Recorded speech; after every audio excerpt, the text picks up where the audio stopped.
Blog Talk Radio.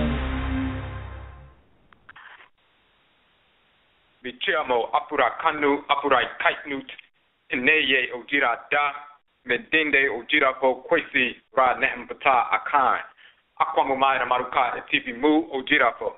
That means greetings to all apura kani apurai kaiti people, meaning Africans, black people. Today is Ojira Day. My name is Ojira bo kwesi ra nehmpata akan. Ojira bo of the Akwamu Nation in North America. Yet I say we thank you for tuning in once again to the show. We're just going to post some of the links that we posted in the description of the show, in the chat room. Post the link to Mara Nechi, Divine Law and Divine Hate, or you can get to that directly from the Nhoma page. That's Mara Nechi. And also the Adebisa link, which we're going to get into that first. That's the Adebisa page, which is there's a PDF version of that file, but there's also, you can read the entire article on the introduction of the page. And we also have a couple of other links that we're going to look at. We're going to post these real quick. And for those individuals who are in the chat room, if you want to interact in the chat room, you must log in with a username to interact. If you don't have a username, you can create one quickly in order to interact. And also the people who are on the phone line, just hit the number 1 if you have a question or a comment, and then we can call on you. We can see that your hand is raised. And we just want to make sure we connected, make sure we got the message out. And in the meantime, a couple of announcements, of course. So we have our 3 weekly shows. Today is Ojira, dealing with Nanasom, Afurakani, Afuraikai, the ancestral religion. We're going to get into detail about that and how it affects various aspects of our lives. On Joada, Mondays, we have Akanfo, Nanasom, ancient, authentic Akan ancestral religion, specifically focused on an authentic expression, the authentic expression of the Akan ancestral tradition from ancient Kanat, Nubia, to West Afuraka, Afuraikai, to North, Central, and South America and the Caribbean. We go into detail about that, talk about the Abosom, the Nsumanfo, Nyamewa, Nyame, and so forth. On Wukuda, Akwada, Wednesdays, we deal with Egua Marketplace. We're going to have our guest on tomorrow talking about his clothing line and African design, so be sure to tune in for that at 9 p.m. tomorrow. We showcase Afurakani Afuraikai businesses, services, individuals who are serving the community, but also maintain our ancestral values in the process. So those are the 3 shows weekly. All of the broadcast archives you can find on the channel, the Ojira Blog Talk Radio Ojira Po channel. We have 64 broadcast archives right now. You can download all of those. We posted a few of them also on our YouTube channel in the form of videos. We will be posting more as time allows. And, of course, you can go to the ojirapo.com website, our main website, for all of our books, publications, articles, and so forth. At this point, we have 15 books published in softcover and in the ebook versions. The ebook versions are free of all of our books. The softcover versions of our books, we do print ourselves in-house on our own printers in color. They range between $8 and $11. That's a way you can support our movement. And we also have, if you have 10 books or more, automatically 30% off. We also have a program for those who would like to be Kwadepo distributors, where you can sell the softcover versions of our books independently yourself as an entrepreneur to generate income for yourself while you're, disseminating accurate information, relevant information, important information to the community at the same time. So it's a positive way to engage in business, trade, and commerce within the community where the community benefits and you benefit as well. And we also, if you look at our Akongwa Suya page, which we're going to put the link in there as well, Akongwa Suya. And the Akongwa Suya page is dealing with our institution is Akongwa Suya. It's the name of our institution, which we've had for a number of years in Chicago, and now that we moved to D.C. a few years back here, our initiative, we started an initiative over a week ago to raise funds for a center, a physical center for the Akongwa Suya, which will be Akongwa Suya Dine.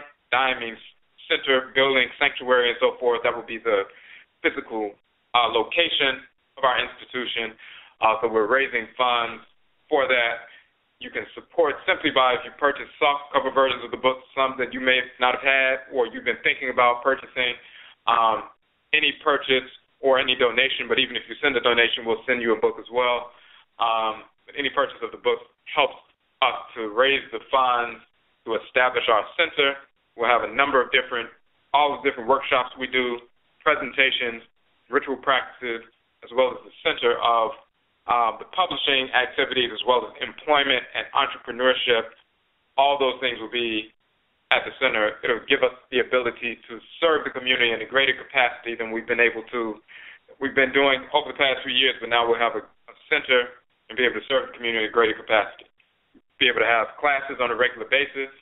We'll also live stream these classes for people who are not in the region but who would like to participate. But people in the community can come participate on a regular basis throughout the week. Various classes based on our various publications and services. So when you look at our website, you'll see our publications. You'll also see our services, our workshops, our trainings for individuals in the community, as well as our people who are in behavioral health, therapists, social workers, teachers, people, human services agents, and so forth in our community. We have a number of different programs dealing with that. So disseminating this information in a fashion that uplifts, encourages, empowers the community so that we can move forward in a positive fashion. So all of those different things, details are on the Akongwa Suya website. We also did a broadcast specifically detailing our institution, the various kinds of programs, as well as products that we have at the institution. We will have housed in the institution. We did a broadcast on that, so you can look at the archives and go through that broadcast. We did that last week. All right, so let us get to first. We're going to go to the Adebisa page. That's going to be the first reference that we deal with. So we want to get into the name of the show, Adebisa Ne Akodi, which means divination and warfare. Now, when we talk about the title of our program is Ojira in general, every Abinanda Tuesday, we have our Ojira radio show. Ojira means purification in the Akan language. Jira means to purify, the verb. Ojira means purification. It is also the name of a celebration of purification in the Akan language. So therefore, you have, for example, the Akan New Year is called Ojira amongst millions of Akan folk. It means purification because during the New Year, which occurs around August, September, October on the continent, here amongst Akwamu Mine, Amarukai Sifimu, the Akwamu Nation in North America, we celebrate Ojira, our 7-day New Year celebration in September. And the first day of our New Year is always the first full day of the Atemet, or autumn equinox. That's our first day of our New Year. This year that began on September 22nd, so that was our New Year's Day, the first day of 13,015. Of course, we don't use calculations based on a fictional cartoon character, Jesus, who never existed. So, of course, we don't use 2014, 2015. Nothing happened 2014 years ago. We're in the midst of a 26,000-year astronomical cycle. Hence, we're in the midst of that cycle, hence the beginning of our years with 13,000. We passed into 13,015 on September 22nd. So that's the name of the New Year celebration. It's a celebration of purification. In ancient Kemet, the term Jira means purification. It also means a celebration of purification. The same terms from Kemet, meaning the exact same things that we still use in the Akan culture today. And of course, as you read through our books and publications and the videos you watch, listen to the broadcast and so forth, you see that we show these connections, showing that we're the same people who migrated from the east to the western part of the continent, and some of us were brought to North, Central, and South America. This is why we're not only drawn to the cultures of West Afuraka, Afuraikai, and Central, and so forth, but we're also having this resurgence of interest in the languages and cultures and ritual practices of ancient Kanat, Nubian ancient Kemet, because that's not a far-off culture. That is our ancestral culture.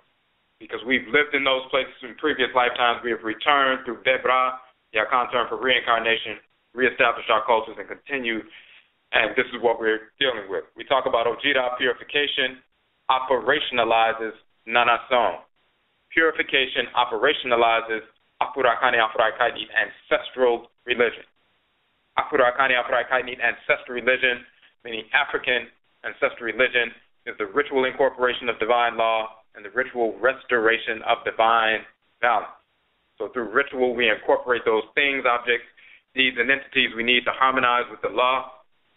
Through ritual, we restore balance when imbalance has occurred. So this is the essence of ancestral religion. Purification operationalizes that process. You purify yourself, move through these ritual practices in a purified fashion, and to purify yourself as well so that you can operationalize your practice of ancestral religion. It's not joining something like joining a church or joining something like that. It has nothing to do with that. You are born into your ancestral culture. You're born into your ethnicity. As we say in Apamuman, Tumi Fra Moja and Sobo and Tumi and Fra and Kra, you can mix blood, but you cannot mix the Okrawa, the soul.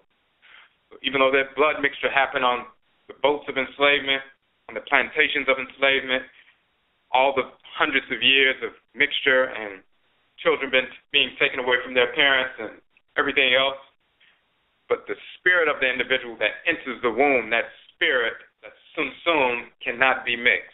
The blood may be mixed, but the Sun can't be mixed, and the Akra, the soul, the divine consciousness, cannot be mixed. So you're the same entity who used to live in Afuraka, Afuraikai, in a specific community. Through Bebra, reincarnation, you return through your descendants, because your descendants went through blood mixture, pollution, enslavement, and so forth. Our skins may be a little bit lighter brown, but you're the same Sun or spirit that has returned through your descendants, and you're back in the world. Your spirit and your soul, your Sun and your Kra, has not been mixed. It cannot be mixed. So this is why you have an ancestral memory of ancient Kemet, ancient Kanat, various cultures on the continent, expressions, because you've been part of that, and through purification, we return to that. So it's not something you can join. It's something you're born into. So this is what we're dealing with. Let me send out one message, and then we're going to get to this documentation. And again, for the new people who just came into the chat room, if you want to interact in the chat room, you must have a username. If you don't have a username, you can sign up for one very quickly. You can interact. If you're on the phone line, hit the number 1 if you have a question or a comment, and then we'll call on you. We can connect with you. All right. So, talking about purification, that also means not only ritually purifying yourself, Jira, but we must purify our amaniye, our traditions, our cultural practices, our everything about what we're doing. That includes adebisa, that includes warfare, to understand what these things really are, how these concepts become corrupted when our people embrace the whites and their offspring and their false religions, their pseudo-culture. They have done that on the continent. They've done that here in the West. Our people have embraced various aspects of white culture. the perversity of white culture, disordered culture. Our culture is rooted in divine order. It's a reflection of divine order. So when we return to that, then we can separate out all of the nonsense. When we talk about adebisa, divination, ne akodi, warfare, many people would say, well, what does divination have to do with warfare? It has everything to do with warfare. Warfare is about restoring order. There's a divine order when things get out of balance. When we talked about ancestral religion, the ritual incorporation of law, the ritual restoration of balance. So when things become imbalanced because of perversity, ako, or war, akodi, warfare, is the means by which balance is restored. In order to restore balance, you have to recognize what balance is. And when you recognize and can apprehend consciously what balance is, you know when imbalance has occurred, and then you go through a process whereby you restore balance. That's divinely sanctioned. That's a divine mandate. So therefore, we have aboson, the Akan term for deities, spirit forces in creation. Just the same as Orisha in the Yoruba tradition, Vodou in the Fon and Ebe tradition, the same terms, Ntoru, Ntorotu, the deities mispronounced Netoru and Netetu in ancient Kemet, but Ntoru, Ntorotu, forces in nature. We have Aboson, Orisha, Vodou, Ntoru, Ntorotu, of war, gods and goddesses of war, and it's not symbolic. We're talking about gods and goddesses that empower us to eradicate our enemies. How can you have gods and goddesses of war and then talk about warfare has nothing to do with religion? Our culture is animated by the religion. The amambre, the culture, amai means nation, bere means way or manner.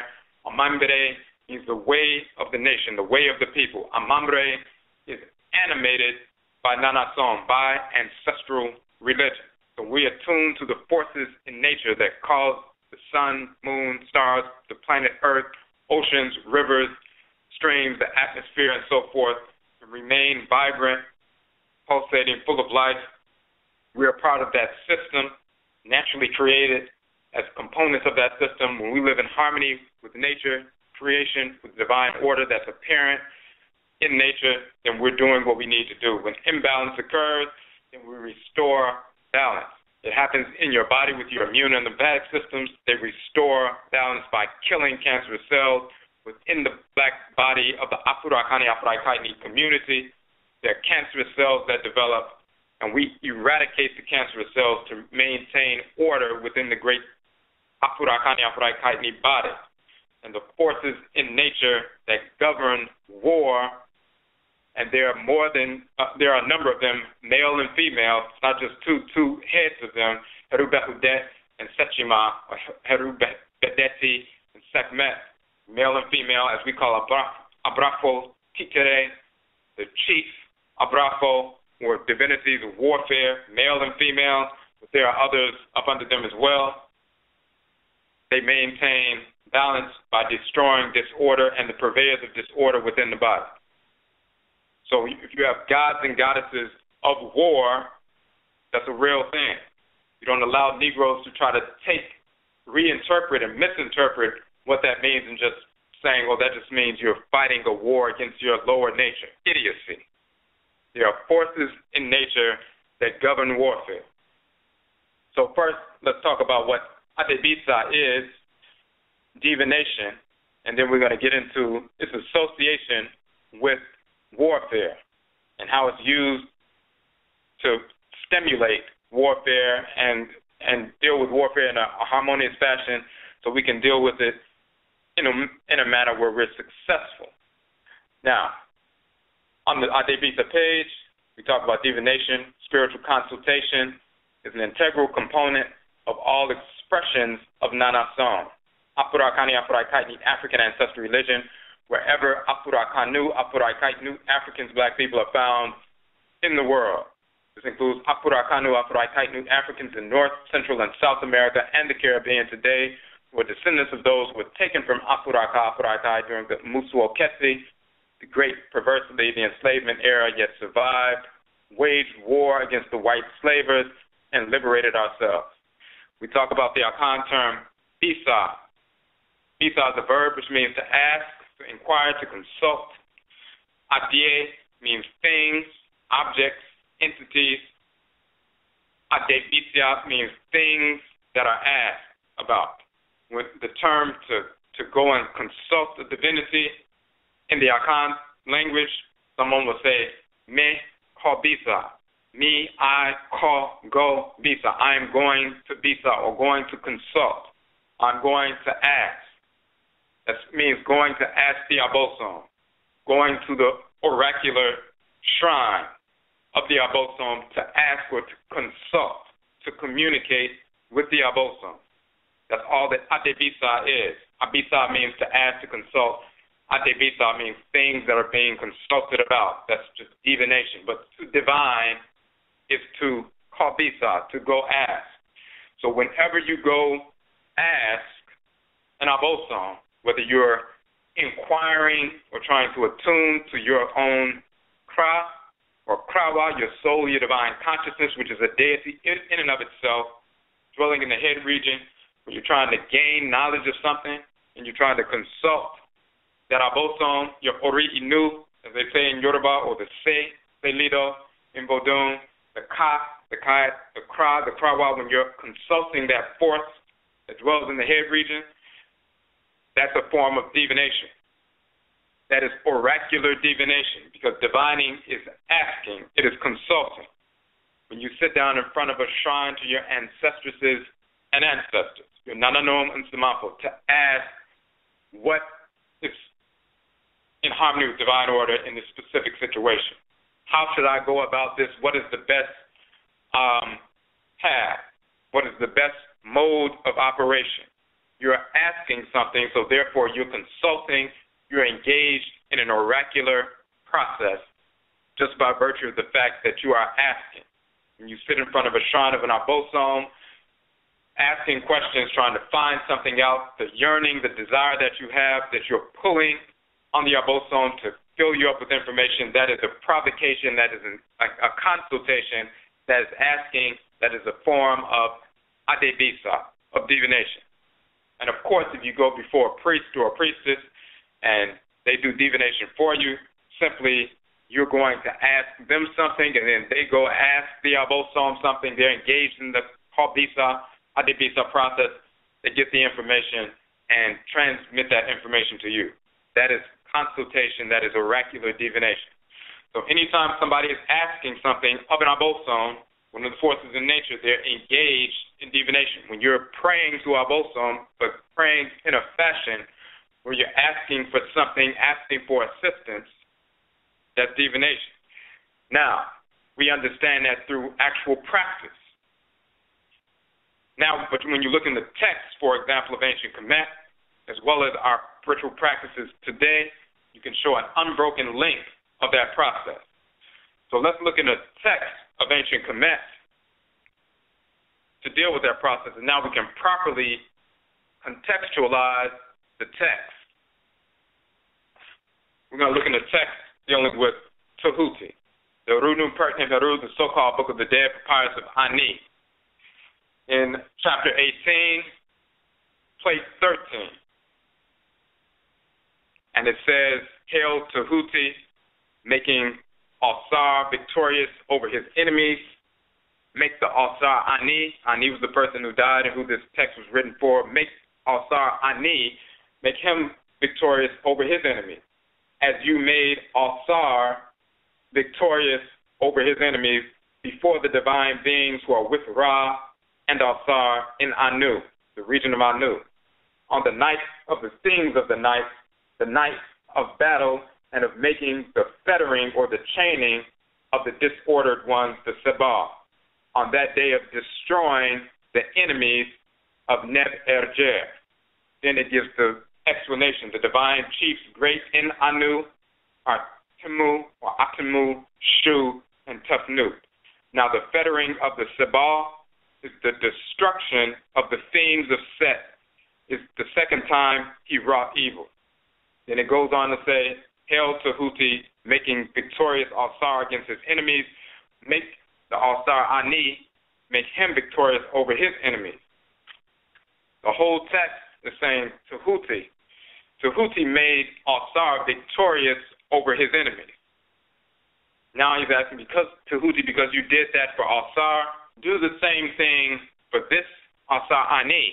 Of course, the deceased person identifies with Alsar, because Alsar died, but then he went through the death process, became sovereign of the spiritual realm.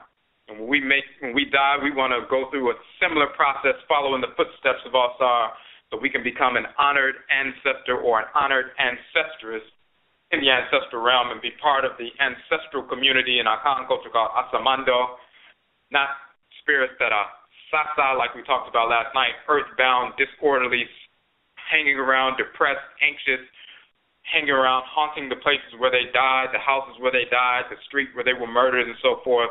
Spirits just hanging around, harassing people, whoever can see them or feel them, and so forth, and hanging around like that for decades or centuries. We want to make a smooth transition to the ancestral realm so we can live amongst the ancestral community. Just like when you dream, the Akan people say if you want to know what the death state is like, consider the dream state, the Adai state. Because when you dream, your body is laying in a dark place. There's no sound, there's no light, there's no movement. But spiritually, your spirit, your Sunsum, is communicating with other spirits, so you see luminous images, you have experiences. If somebody walks into the room, they will see the room is dark and nothing is happening, but you're having dreams. Your eyes are closed, but you're experiencing luminous images. That's because your Sunsum, your spirit, is engaging with other Asunsum, other spirits. It's similar in the after death state. Your body is in the grave, dark, quiet, no sound, no light, and so forth. But your spirit is separated from the body permanently, your Sunsum, and now you're interacting with other Asunsum, the ancestresses and ancestors. If you lived a harmonious lifestyle, you'll be able to live amongst honorable ancestresses and ancestors, the Nananum Nsamanfo and other Nsamanfo Pa in Asamando, in the ancestral realm. Your other family members who have passed on, you reconnect with them and live with them just like you connect with them in your dreams and have nice, wonderful experiences with them in your dreams before you wake up. But if you didn't live a harmonious lifestyle, you were imbalanced, and you'll manifest that imbalance, stuck earthbound, won't enter into the ancestral realm and suffer for decades or centuries. We identify with Alsar because he went through that process and shows us how to become an honorable ancestor or ancestress. So this is why the text identifies Ani, the person who died, and calls him Alsar Ani. Every text is the same way. They would call the person Alsar this, Alsar that. The text is saying Tahuti, he made Alsar victorious over his enemies. And because Tahuti was able to do that with Alsar, the text is praying to Tahuti and asking him, because you made Alsar victorious over his enemies, then help me to be victorious over my enemies. You did that for Alsar, please do the same for me. The person is praying to Tahuti, the divinity of divine wisdom, and is asking Bisa for him to assist him in overcoming his enemies and destroying his enemies. So this text is a divinatory text in that regard. Anytime you consult or ask something of a divinity, then you're engaged in a divinatory process, an oracular process. So when you read a text like that, he's consulting the divinity through divination, asking the divinity of wisdom, the male divinity of wisdom, help me kill my enemy. This is part of that process. This has always been part of our culture. So that's one text in particular. We read from the pyramid text last week when we talked about Nevolution versus Apurakani resolution, about Tahuti grinding his knife, sharpening his knife, crushing heads, and cutting open chests to protect the king, the Ensu Tepi, the God of wisdom, crushing heads and cutting open chests to protect the king. That's what the wisdom does. The divinity of wisdom does, Tahuti. And then we talked about Seshat Sofit Abui and how her name is directly related to the feminine aspect of wisdom, which is resolution. Tahuti dealing with revolution, governing the pole of revolution. She's governing the pole of resolution, the two halves of the whole called intelligence. We went into detail talking about Nyansa, or wisdom, or intelligence. It's comprised of two complementary poles, revolution and resolution. And the male and female forces of divine wisdom, Tahuti and Seshat, are the governor and governess of the poles of revolution and resolution. So you don't have revolution and resolution without having Tahuti and Seshat. And revolution and resolution is directly tied to destroying the enemy and restoring balance. So in this ancient text, the person is asking the divinity of wisdom, and everybody has this text. He's consulting, he's engaged in the divinatory process, asking the divinity, help me kill my enemy. So that's always been part of our culture. Let's look at another text dealing with Ra-Mesu II.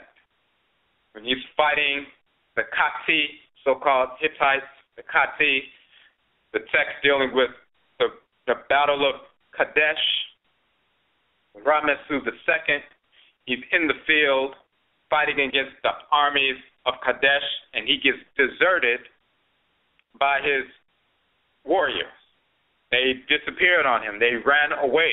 His infantry, his chariotry, they backed up. So he found himself alone on the battlefield at that moment, surrounded by the enemy, the arrayed forces of the enemy in the so-called Middle East.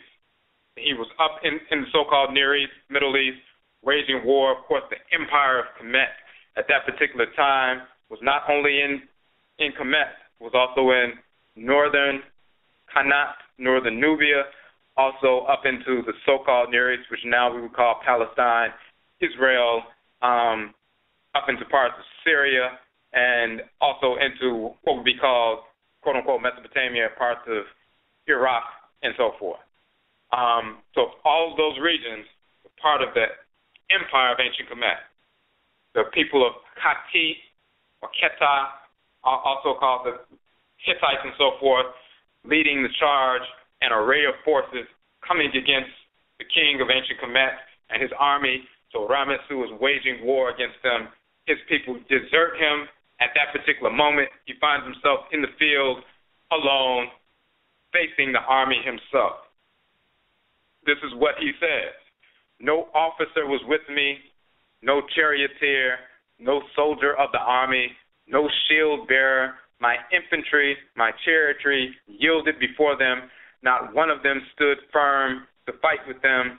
And then he spoke. And he was speaking to Amen, the great God, Amen, the great Father, Amen, called Nyame, or Nyame, Nakan culture. Ra-Mesu says, what is this, Father, Amen? Is it right for a father to ignore his son? Are my deeds, and he's saying, Father, do not forsake me. Of course, you've heard that misappropriated in the fictional Jesus story. But he says, what is this, Father, Amen?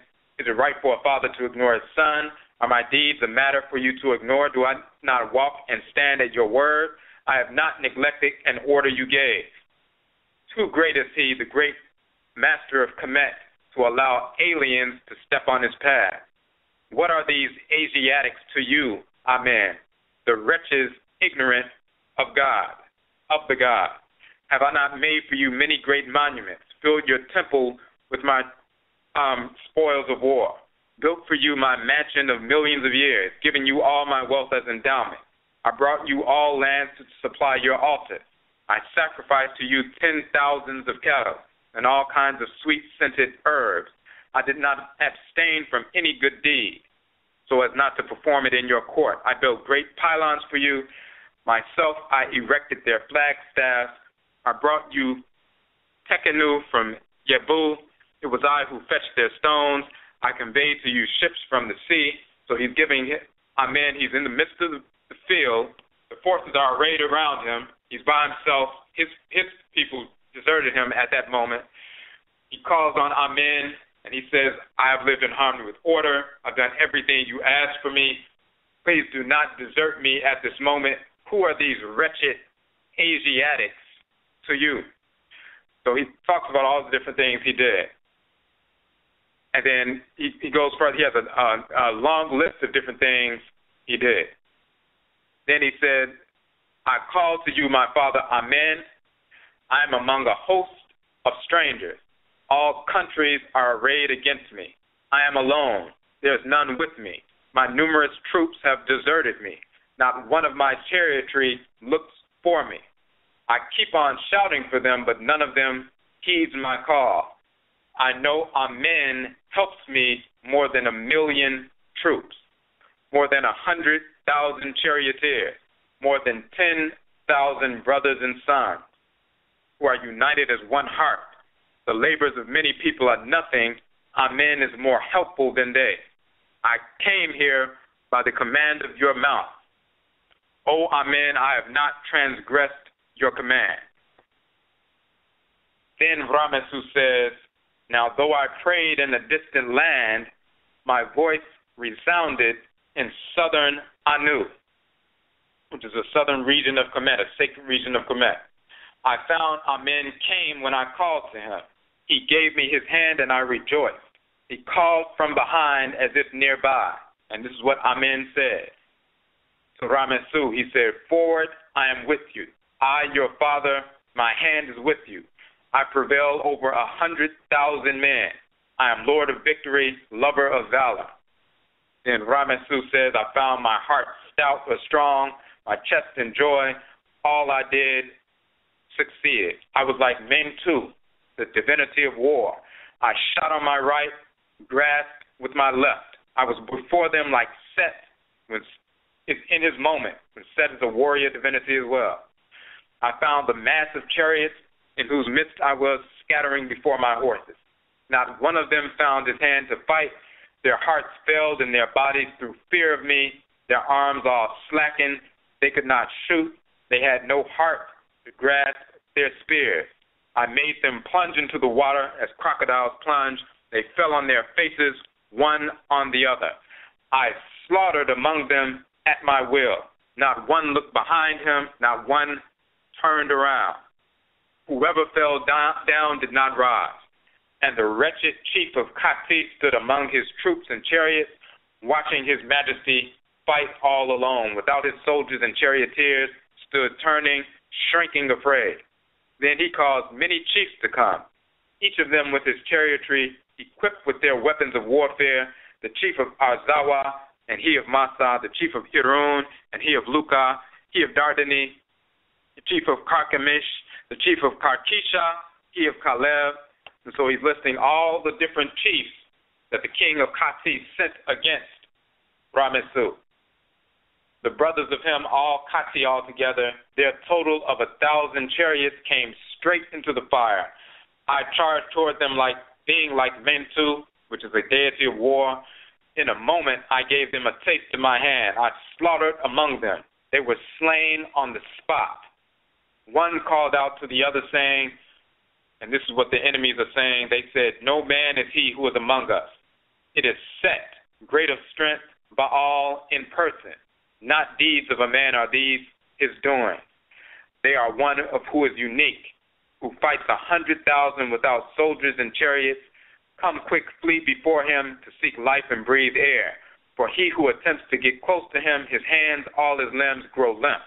One cannot hold either bow or spear when one sees them coming racing along.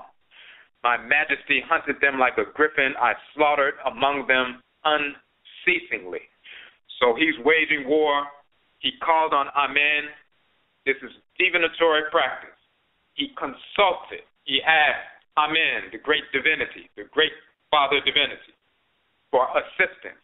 He showed that he was in harmony. His thoughts, intentions, and actions were not only in harmony at the moment, but had been in harmony for all in the past, up until this point. And because he had been in harmony with Amen, he was showing that he was eligible to receive the assistance of Amen because he hadn't transgressed Amen. And Amen came forward, told him he was behind him, and strengthened his arm, and he slaughtered the enemy. So what they're talking about here, this is divination. This is divination, adebisa, and akodi, divination and warfare. This is what's happening. He's divining, communicating with the divinity, getting an answer, and then being empowered to exterminate the enemy. This has always been part of the culture. Our Amamre culture, as we said, is animated by Nanason, by the religion. So the extermination of our enemies is part of our religion. It always has been and always will be. It's an intricate part. It is inextricable from the religion. This is just an example of that. So let's get a text dealing with the divinities and dealing with a mass of people to further demonstrate the same thing. So when you look in the text of what is called the legend of Heru Bedeti, the son of Ra, and you can find this in many different translations. You can find Budge's translation, other translations. The way you verify, of course, translations, on one hand, being practicing the culture, engaging these actual divinities and knowing who these deities are, these abosom, these orisha that we still deal with. For example, Heru Bedet, it's Bedna or Benna or Benne in our Khan culture, the same divinity. Today it's Benada, the day or Da of Benna. People born on this day, Benada, if they're males, they're called Kwa Benna in our Khan culture. Everybody born on Benada is called Kwa Benna or a servant of Benna. The female is Abena. Benna and Abena are Heru Bedat or Heru Behudet and Sechima or Sekhmet.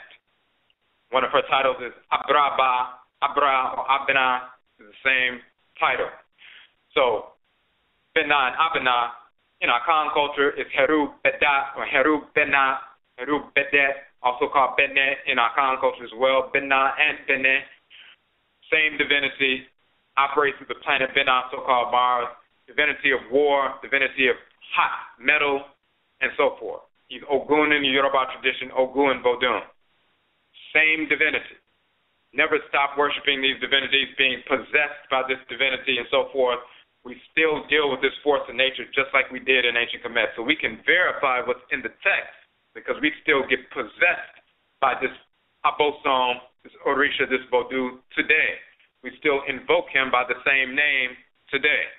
When we do adebisa or divination, he will come forward and possess and communicate and show himself today just like he did in the past with our ancestresses and ancestors.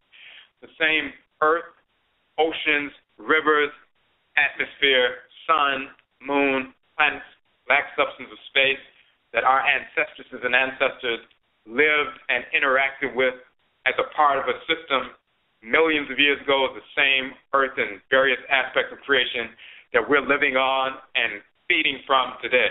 The same Asumsum or spirits that animate the earth mother, animate the sun, animate the moon, animate the planets, animate the black substance of space, animate the oceans and rivers and atmosphere and fire and thunder and so forth, are the same Asumsum that animate these aspects of creation today.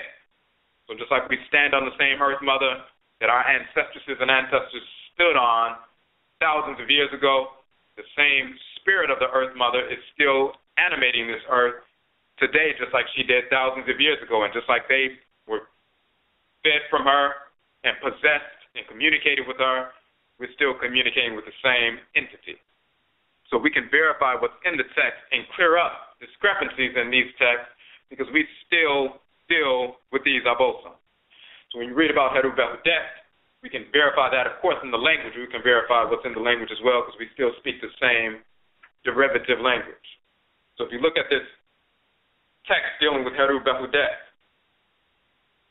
if you look in the section in the Budge's book, page 79, Legends of the Egyptian Gods, if you have that particular translation, the Dover edition,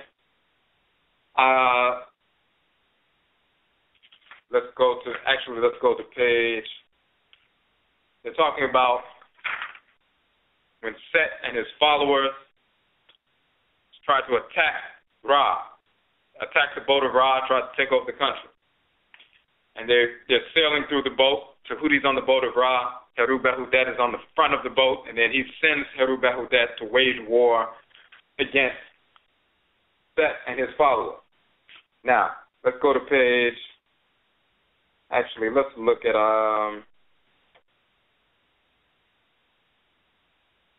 page 77 real quick, a portion of that, and then we're going to jump forward. So, it said, and Ra said to Heru-Behudet, behold, the fighting of the Smite fiend and his twofold strength, and the Smite fiend of Set are upon the water of the north, and they will sail down the stream. Then there's some more text. Heru-Behudet looked and saw only one of the fiends there on the spot, and he was by himself. He threw one metal dart and brought or dragged them along straightway, and he slaughtered them in the presence of Ra. And he made an end of them, and there were no more fiends of Set in the place at the moment. Then Tahuti honored that event by giving the name of the place called Aset Ab Heru, because Heru-Behudet wrought his desire upon the enemy at that particular place. Then they say he passed 6 days and 6 nights coming into port on the waters thereof, and did not see one of them. He saw them fall down in the watery depths, and he made ready a place at that region. Then we're going to jump forward real quick, and we're going to get to look on page 81. It says, and Heru-Behudet or Heru-Bedat was in the form of a man who possessed great strength with a face of a hawk. And he was crowned with the white crown and the red crown and the 2 plumes and the Ururek crown, and there were 2 Aratu upon his head, talking about 2 serpents upon the head. His hand grasped firmly his harpoon to slay the hippopotamus. Set's followers had taken the form of hippopotami, and his harpoon was as hard as the Kenem stone in his bed. And Ra said to Tahuti, indeed, Heru-Bedat is like a master fighter in the slaughter of his enemies. And Tahuti said to Ra, he shall be called Neb Eshau, or master fighter, from that point on. And for this reason, he has been called this by the priest of this deity unto this day.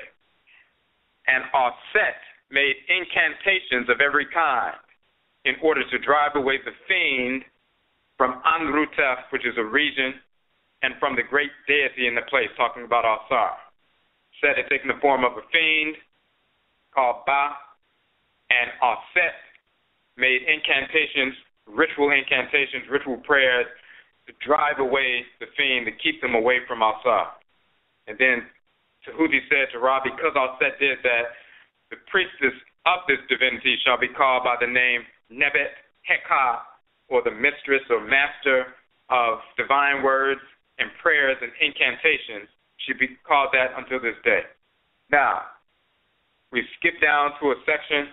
He was talking about Heru-Behudet, the smiter of the land, and then he said his blacksmiths, these are the followers of Heru-Behudet. Heru-Behudet is the deity of hot metal in the earth, war, fire, enforcer of divine order, and so forth. His followers are the blacksmiths, the metal workers. It said his blacksmiths are to him, and those who are in his following are to him in his territory with his metal lance and his mace, with his dagger, and with all of his chains, which are in the city of Heru-Bedat. And when he reached the land of the north with his followers, he found the enemy. Now, as for the blacksmiths who are over the middle regions, they made a great slaughter of the enemy, and there were brought back 106 of them. Now, as for the blacksmiths of the west, they brought back 106 of the enemy. Now, as for the blacksmiths of the east, among whom was Heru-Behudet, he slew them, the enemy, in the presence of Ra, in the middle domain. And Ra said to Tahuti, and Ra, of course, is the creator, Ra'ed is the creatress, Tahuti is the divine wisdom. Ra said to Tahuti, my heart is satisfied with the works of these blacksmiths of Heru Behudet, who are in his bodyguard. They shall dwell in sanctuaries, and libations and purifications, and offerings shall be made to their images. And there shall be appointed for them priests who shall minister by the month, and priests who shall minister by the hour in all their deity houses, shrine houses, whatsoever, as their reward, because they have slain the enemies of the God. So now we have another text talking about, number one, Ra, the creator, and Tahuti, the spokesperson of Ra, the divine wisdom, directing Heru Behudet to slaughter the enemy. This is divine hate in action. And the followers of Heru Behudet, his blacksmiths or his metal workers who had iron chains, harpoons, daggers, spears, and so forth, because they slaughtered the enemy as followers of Heru Behudet, then they were honored by the Creator to have statues built for them, shrines, memorials for them, so when they make their transition, people will go and give offerings, pour libation, and so forth, to honor and evoke these people who will become ancestral spirits, to communicate with, to engage in divinatory practice with. This is divine hate in practice. This is divination and warfare. The God of wisdom, male God of wisdom of divination, Tahuti, following the dictates of Ra, directing that these individuals would have statues made for them so that we can invoke them for our communication, for our strengthening, for our direction. Previous in the text, they talked about how a metal statue of Heru Behudet was to be established as a shrine for him as well. So just like in the Yoruba tradition, you open the front door, somebody has a shrine for Eshu, but they also have the metal pot for Ogun and so forth, the warriors. A shrine made out of metal, same thing, same divinity, Heru Behudet, Benna and Akan culture and so forth, Yabosom of metal casting, war, fire. This is why the term Gu in Akan means to cast metal. The Ogu Fo are the metal casters. Ogu Ni is the metal caster. This is a title of Benna, the one who deals with metal, hot metal in war. So Ogu, meaning a metal caster, is the same Ogu in the Yoruba tradition, Ogun and Ogu in Vodou. The same divinity, the same name, same function in creation across the board, from ancient Kemet all the way to West Africa, Africa today, and everywhere where we've taken the culture to the Western Hemisphere, even during the Musu Oketsi. So, again, we're dealing with divination, because whenever you communicate with a force in nature, when you consult, you're engaged in divination. They're rewarded for killing the enemy. The deities are rewarded, and the followers of the deities are rewarded by Ra, the creator, for slaughtering the enemy. So it is part of our religion, once again. Our religion animates our culture. That's the basis of the culture. Attuning with the forces in nature and living in harmony with divine order, that is the religion, the incorporation of law, the restoration of balance. And a part of that restoration of balance is the destruction of our enemies.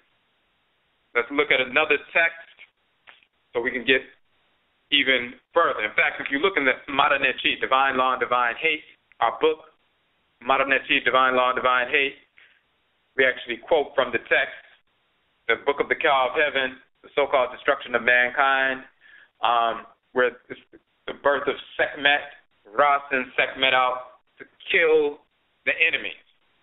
But then he also, there's another section of the text that's just as important. I want to make sure I didn't miss anything in the chat room. And, of course, anybody, if you have any questions or comments, of course, you can post them in the chat room. If you are a guest, you have to log in with the username in order to interact in the chat room. If you don't have a username, you can create one very quickly in Blog Talk, and then you can interact. If you have a question or comment on the phone line, just hit the number 1, and we can connect with you. So if you look on page 20 in the Marinechi. I'll post the link real quick. This is the ebook version of our book, Marinechi, Divine Law and Divine Hate. We're given these various quotes so we can show textually the proof of this cosmological reality that divination and warfare work hand in hand. And it's always been part of our culture. It's instinctive because we're connected to the forces in nature, including the male and female abosom deities of war. So let's look at Marinechi, page 20. We had a number of different quotes from the Book of the Cow of Heaven, so-called destruction of mankind.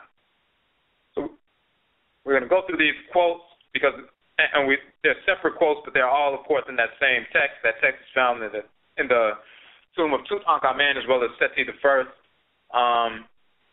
And you can find various translations all over the internet for that. Again, the way that translations are verified is not only through studying the contemporary languages of Afuraka, Afuraikai, because the same words and concepts and deities exist in our languages today, but also through the ritual practice. We still deal with these divinities, so we know what's going on with these divinities. So look on page 20, different texts. We're just going to go through these different excerpts that we have italicized on this page. Then Ra spoke to his father Nu, saying, O you firstborn God, from whom I come into being, O you goddesses and gods of ancient time, my ancestresses and ancestors, take heed to what men and women are doing, for behold, those who were created by my eye are uttering words of complaint, projecting disorder against me. Tell me what you would do in the matter. Consider this thing for me. Seek out a plan for me, for I will not slay them until I have heard what you say to me concerning it. Then the majesty of Nu to his son Ra spoke, saying, You are the God who is greater than he who made you. You are the sovereign of those who were created with you. Your throne is set, and the fear of you is great. Let your eye, your arit, go against those who have uttered blasphemies against you. And the majesty of Ra said, Behold, they have taken themselves to flight into the mountain lands, where their hearts are afraid because of the words which they have uttered. Now, that particular text is talking about Ra, the creator. Of course, Ra'ed is the creatress. Men and women were trying to project disorder, engaged in criminality, certain men and women on earth. He wanted to destroy them, but first, he called a council of his father and his elders and eldresses. So the creator of the universe asks his elders, he consults with his father Nu and his other elders and eldresses. I'm going to consult with you first before I slay them, but seek out a plan for me. Consider this thing. I'm not going to kill them until I've heard from you. So obviously, if the creator of the universe can consult with his elders and eldresses, surely we can consult with our ancestresses and ancestors, elders and eldresses who are honorable before we make major decisions. Of course, Amen and Amenet are the great father and the great mother, the supreme being. Ra and Ra'et are the creator and creatress, the grandchildren of Amen and Amenet. We did a broadcast on that. They are servants. The creator and creatress are servants of the supreme being. There's a difference between the creator and creatress and the supreme being. Of course, the whites and offspring don't teach that, and misguided individuals who follow along with them don't teach that either, including those who call themselves Kemet-Ik, but are still approaching the culture like the whites and their offspring. So, Ra consults his elders and eldresses, and they say, his father says, you are the God who is greater than he who made you. You are the sovereign of those who were created with you. Your throne is set. The fear of you is great. Let your arit, your eye, go against those who have uttered blasphemies against you. The right eye of Ra is the sun. The left eye of Ra is the moon. Sekhmet is born through the eye of Ra, the arit of Ra, through the sun, and then later in the text, she's born and comes through that eye. That's why she's called Arit Ra, the eye of Ra. Lioness, goddess, warrioress, divine killer. So, And it says, and the majesty of Ra said, behold, they have taken themselves to flight into the mountain lands, for their hearts are afraid because of the words which they have uttered.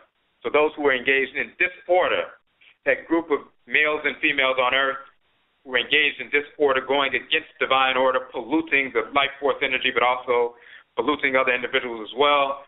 Ra says they have heard, now they're afraid, they're taking themselves to flight into the mountain lands, into the desert lands, the mountain lands, away from the rest of the population. Those are the ones that Ra sends Sekhmet out to go kill. Some of the same ones that Heru Behudet, that we read in the other text, was sent out by Ra when he's sailing in his boat with Tahuti to go and kill in Heru Behudet's blacksmiths, his followers with their chains and weapons of iron and so forth, killed as well, and they were honored for that. That's in that text. The text dealing with Heru Behudet is a late period text. This is an earlier text, over 1,000 years prior. So what does this text have to say? It's the same process. It says, then the goddesses and gods spoke in the presence of his majesty, saying, let your Ari, go forth, and let it destroy for you those who revile you with words of evil, for there is no eye whatsoever that can go before it and resist you and it when it journeys in the form of Het Heru. This is Sekhmet Het Heru. She takes on that title.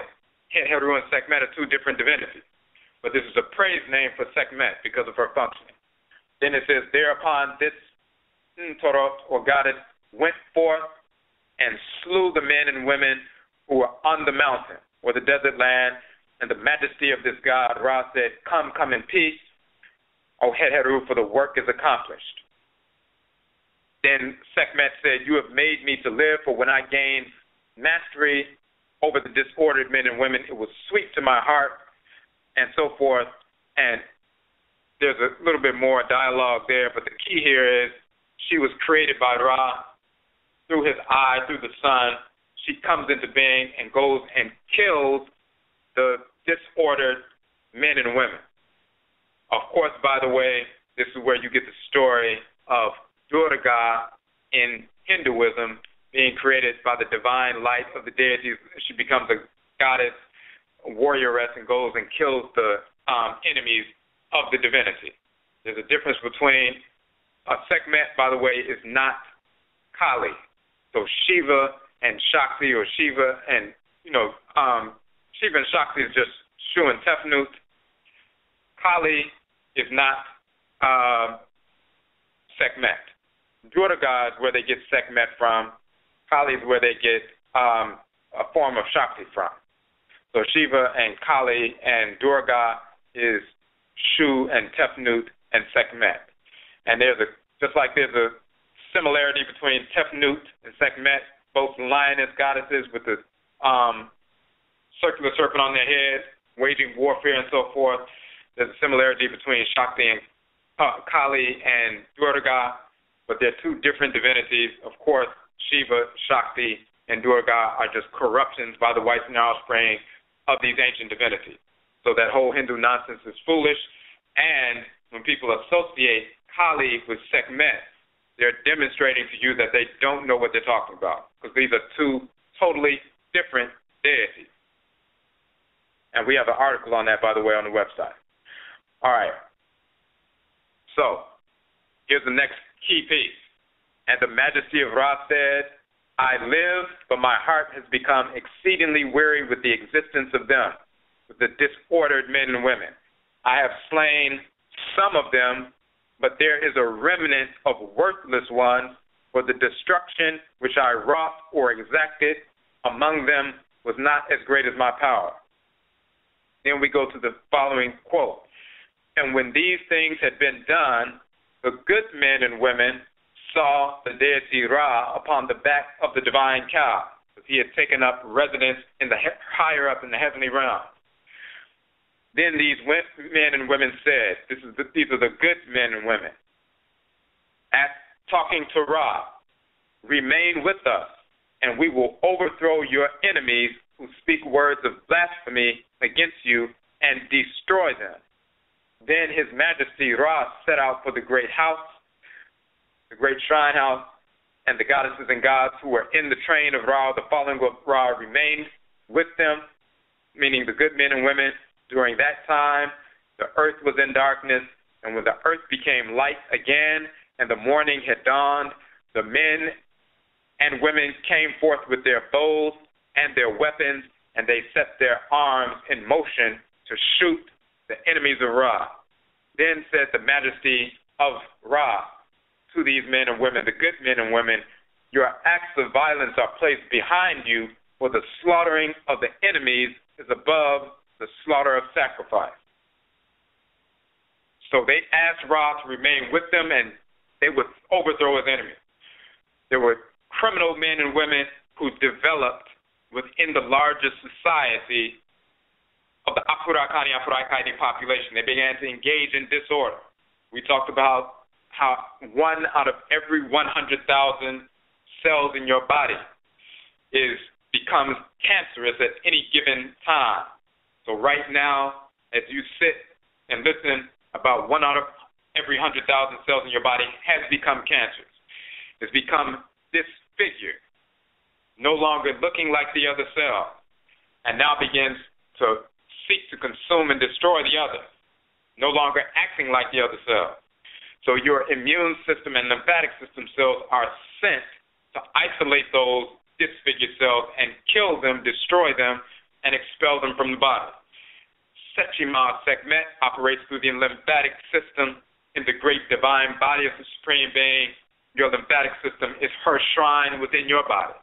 The immune system is the shrine of Heru Behudet or Benna in your body, just like it's within creation as well. That's his shrine. So Benna and Abena, Heru Bedet, and Setchima operate through the divine immune systems and lymphatic systems in the great divine body as well as in the body of Afurakani people. Sending Setchima out, that happens in your body. It's happening right now. Setchima operating through your lymphatic system is killing those cancerous cells. Heru Behudet's energy is destroying those cancerous cells right now. It also happens amongst the population. We are a collective. It's Afurakani people. At this time on earth, when they're talking about Ra was ruling, there were only Afurakani people in the world. Some of them become cancerous. Typically, when individuals become cancerous and they seek to consume and destroy others, some engaging in murder, some engaging in rape, other criminality, and all kinds of nonsense. We isolate those individuals and we execute them. We kill them and expel them from the larger body. In this particular instance, of course, this is what we would normally do. There's a statement that Ra makes. He says, behold, they have taken themselves to flight into the mountain lands, for their hearts are afraid because of the words which they have uttered. So they realized they were about to be destroyed. Some of them escaped into the mountain lands, the desert land. He sends Sekhmet out. She slaughters them, massacres them, and wades waist high in their blood. And she said it was sweet to her. But then another statement comes along. When you couple these two statements, they escaped into the mountain lands. He sends Sekhmet to slaughter them. But then before Ra moves up into the heavenly realm, he says, I live, but my heart has become exceedingly weary with the existence of these disordered men and women. I have slain some of them, but there is a remnant of worthless ones, for the destruction which I wrought among them was not as great as my power. Sekhmet destroyed most of them. There was a remnant of worthless ones who this time had escaped up into the mountain land. Then the good men and women said, ask Ra to remain with them. When they say, Ra, please remain with us and we will destroy your enemies. And they came forward after the sun came back out with their weapons, and they went to destroy the enemies of Ra. And then Ra says to them, your acts of violence are placed behind you because the slaughter of the enemy is higher than the slaughter of sacrifice. So even the sacrifice of animals for ritual practices, the slaughter of the enemy is even greater than that. This is our religion, killing our enemies who attempt to murder and kill our people. Now, the remnant of worthless ones who escaped into the mountain lands. Of course, we did a broadcast on this in detail. This is the origin of the whites and their offspring. Those who went against Ra and Ra'et lose their Ka, lose their divine consciousness, just like spiritually they lose their Ka. You repel your soul, your divine consciousness, when you engage in disorder. And just like that Ka separates from them, that deity that dwells in the head region, if you engage in disorder, you repel that divinity. Just like people who engage in disorder are repulsive to you. Their energy is repulsive. You don't want to have anything to do with them. You don't want to be around them. Because you can feel the negativity of the energy coming off of a criminal-type, repulsive individual. Your Kra, your soul, your divine consciousness dwelling in the head region is a deity. It's an embodiment of divine order, just like every deity is that. Every abosom is that. So if you engage in disorder deliberately and consistently, you make yourself repulsive to that abosom that dwells in your head region. If you continue down that path, that abosom will separate from you. Just like two magnets on the table with the same polarities facing, as we always say, they repel one another without getting close enough to touch. The repulsion, and you can feel the repulsion. You engage in disorder, you reverse your polarity, now you repel that force of nature, and it separates from your head.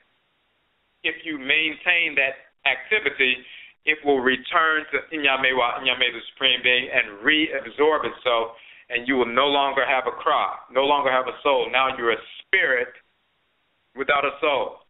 You are a disfigured spirit, a disordered spirit now. You're like a body with the head cut off.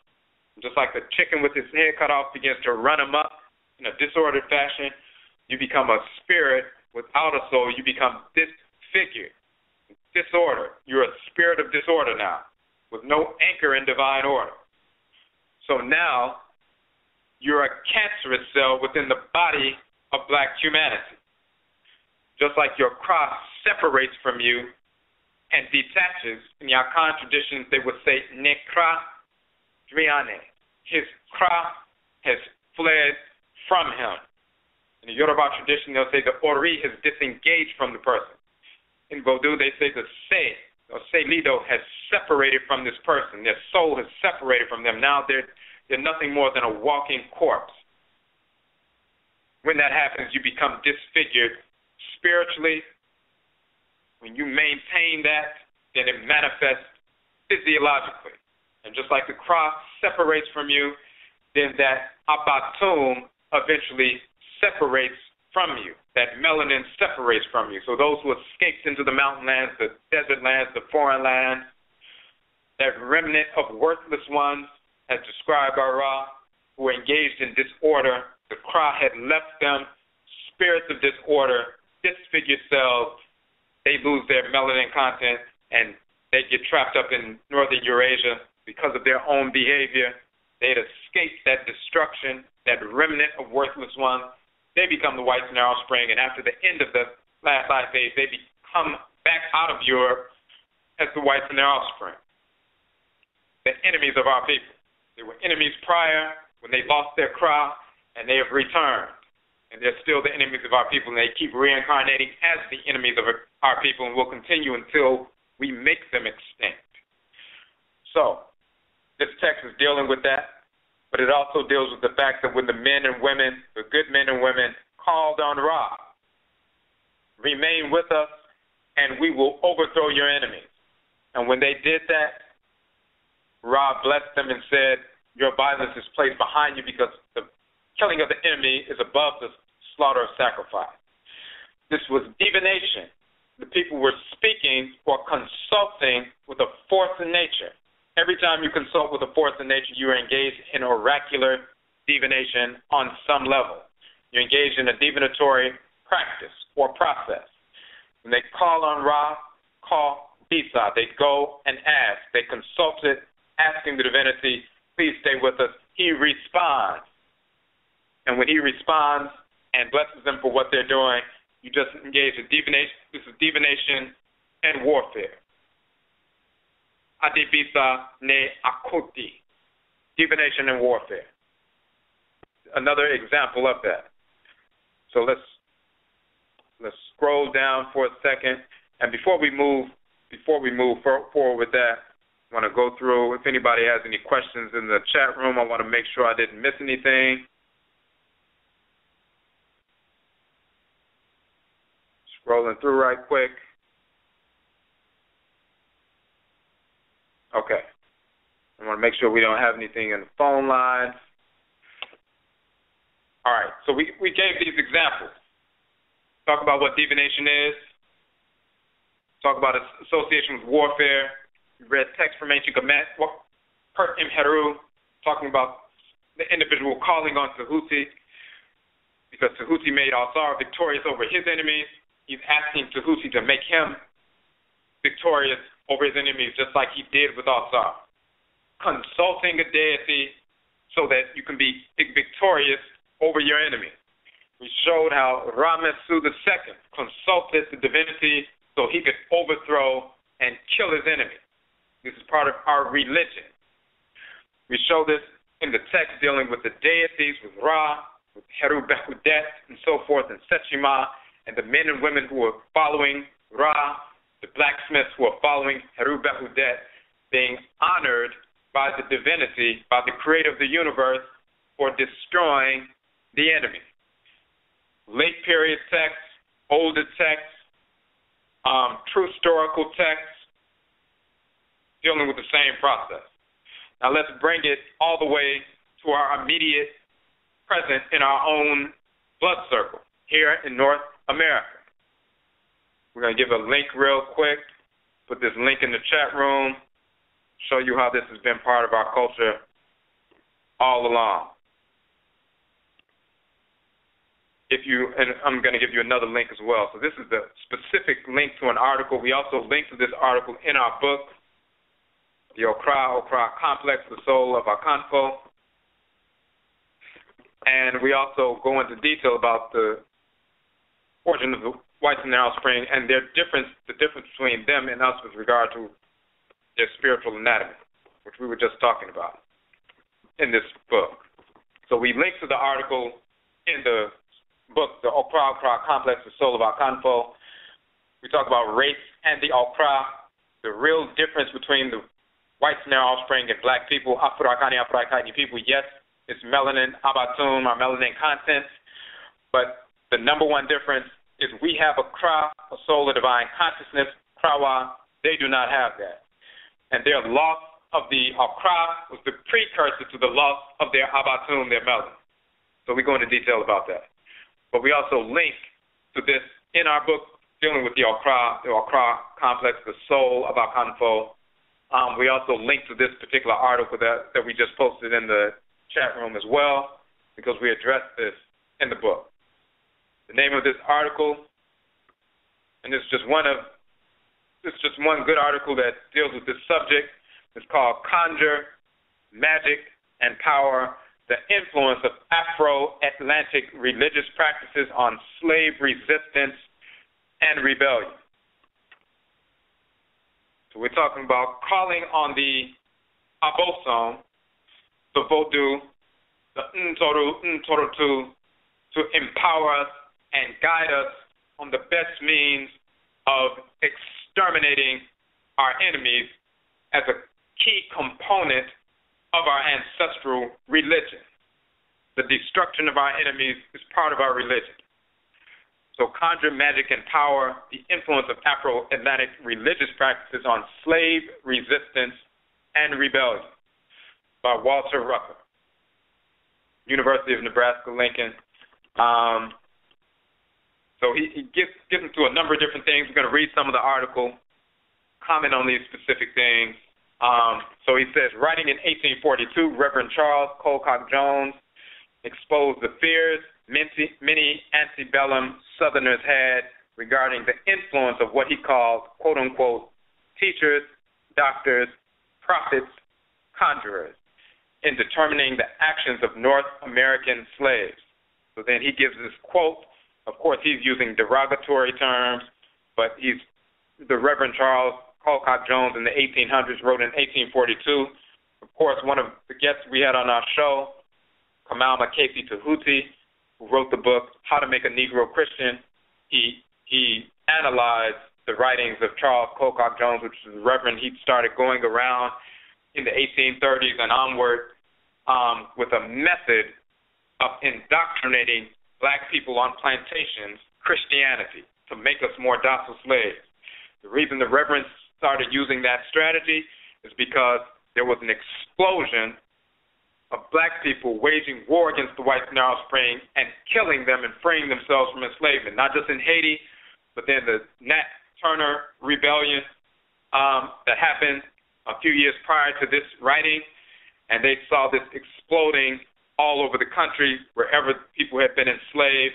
They were fearing that if blacks continued to embrace their ancestral religion, they would massacre all of the whites in America and enslavement will be over, white power will be over, and they decided that the best thing that they could do was to teach the enslaved Christianity, and they created a meticulous method of indoctrinating the people with Christianity. And they went from plantation to plantation, teaching the plantation owners how to teach Christianity and the Bible to the enslaved to make them docile slaves.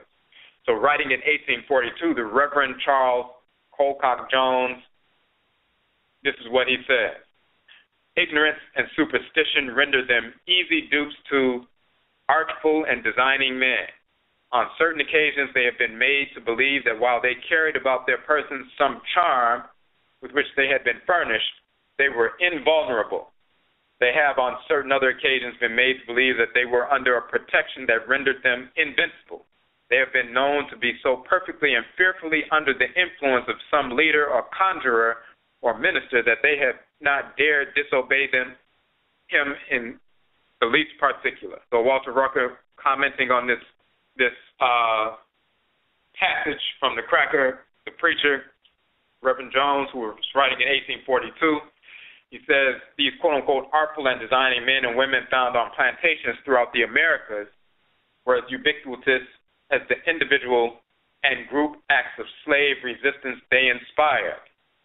They served as conduits of powerful, supernatural forces beyond the comprehension of their contemporaries and were therefore believed to be integral to the success of a number of slave resistance movements.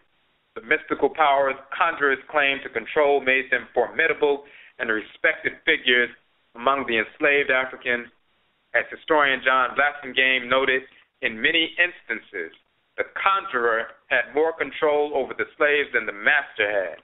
The fear evoked by these spiritualists is readily measured by the words and actions of slaves and their holders.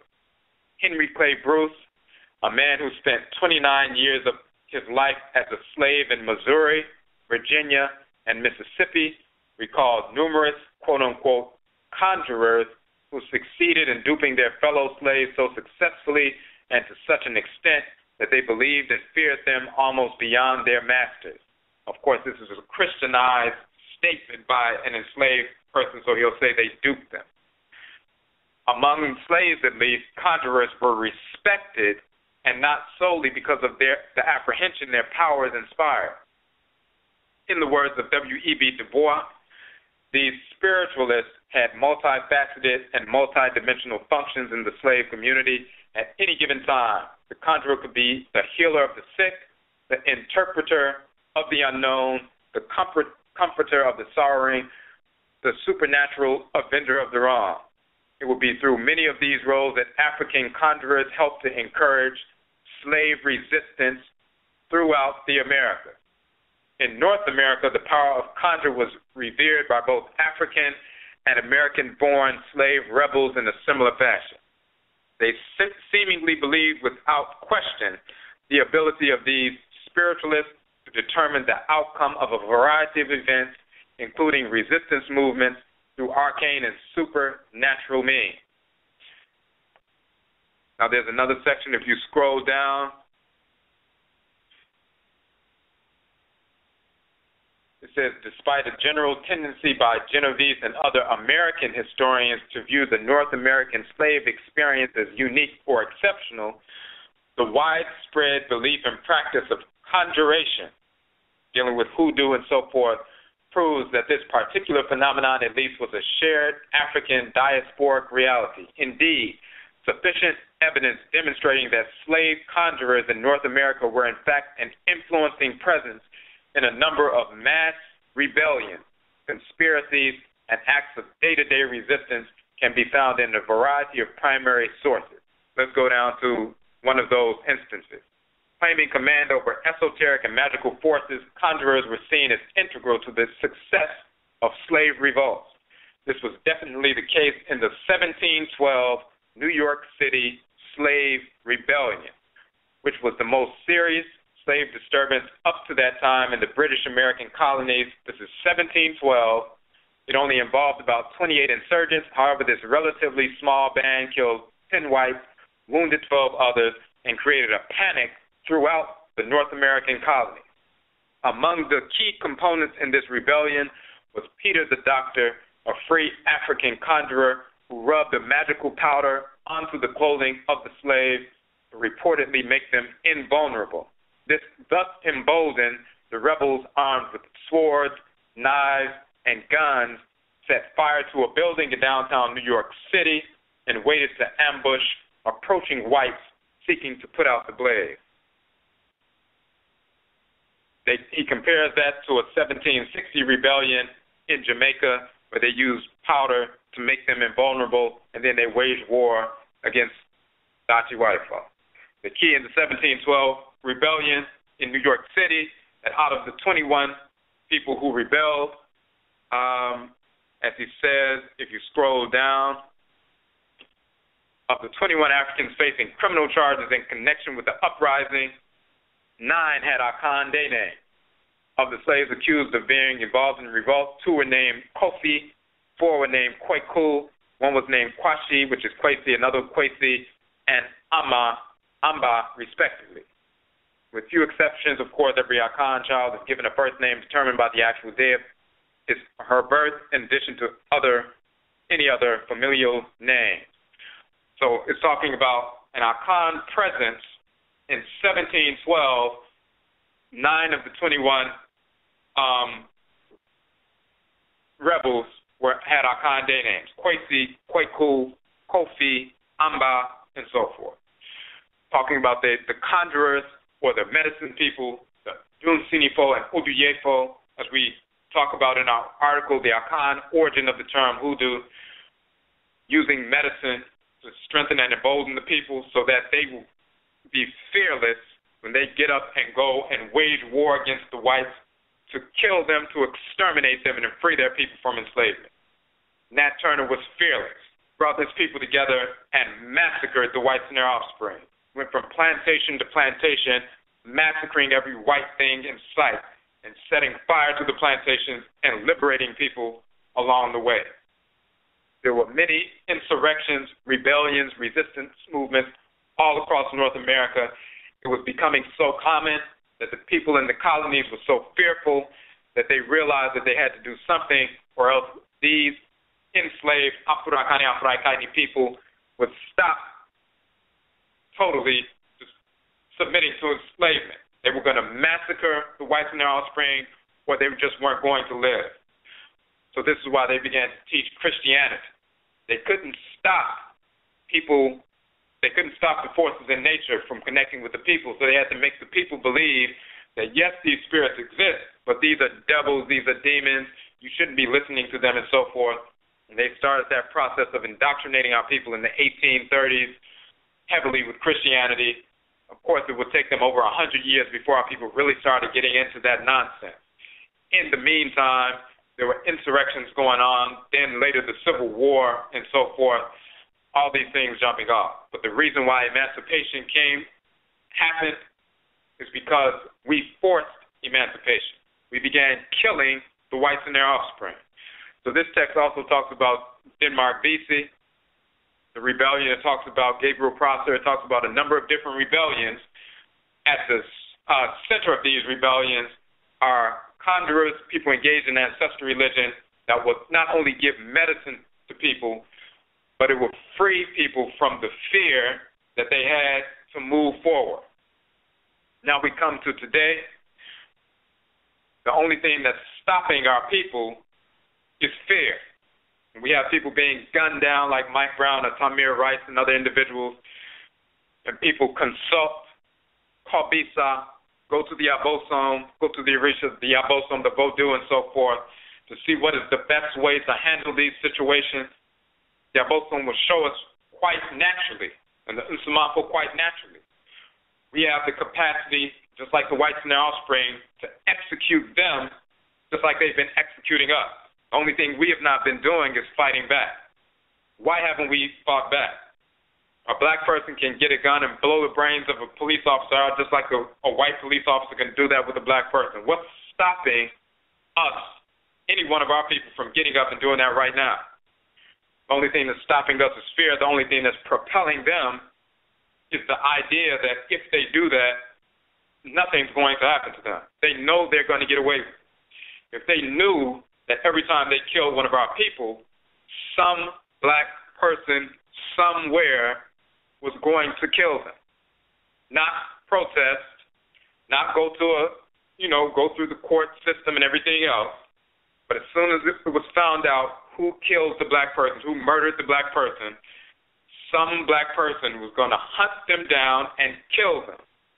If they knew that was an absolute fact and it was going to be guaranteed, then they would stop doing what they were doing. But since they know that they're going to get away with it, at this point, this is the reason they move forward. Many of them would like to do it on a larger scale, but right now they move forward because they know nothing's going to happen. They know we're going to protest, we're going to get upset. Up to this point, this is what we've done, but nothing would happen. But if they understood, when we change our mindset back to normal, when we begin actually defending ourselves, there's nothing stopping black men all over the country from arming themselves and executing those who murder our people on the spot. The only thing that is stopping us is fear. Some people fear getting caught. People don't want to be honest. People fear getting caught. They don't want to get caught. They don't want to go to jail for the rest of their lives because of a crime. So they'll figure out other ways to rationalize, especially if there's somebody who gets online and talks about being militant for years and, wearing all kinds of fatigues and everything else and all these different things. But when these things happen on a regular basis in our communities, the people who've been wearing fatigues online and taking photo ops and everything else with all their gear, nothing is happening. And nobody takes them seriously anymore. What's stopping them from the rhetoric, from moving from the rhetoric to the action? It's simply fear of being caught. So some people are fearful of being caught. Then you have other people, they're not fearful of being caught. They're the type of people who, if they're going to go forward and engage this kind of process and execute one of these murderers like Darren Wilson or George Zimmerman or any other one, they don't fear being caught because they wouldn't allow themselves to be caught. If they get caught, they will go out shooting. They're not going to allow themselves to be arrested. They'd rather get killed than be caught. So they don't care about being caught. But their fear is the indoctrination that they didn't turn the other cheek, and when they die, they're going to be burning in hell. God doesn't like this. This is evil and all this other nonsense. That fear alone stops thousands of our people from moving forward. We talked about the individual, some people recall Chris Dorner, the individual who was a cop. He felt like he was pushed over the edge, and he went to war against the police and began to cut down some of these police officers and so-called law enforcement officials, and they had individuals, personnel from different jurisdictions and different states hunting down Chris Dorner, and eventually they caught him days later and set the building on fire that he was hiding out in and burned him alive.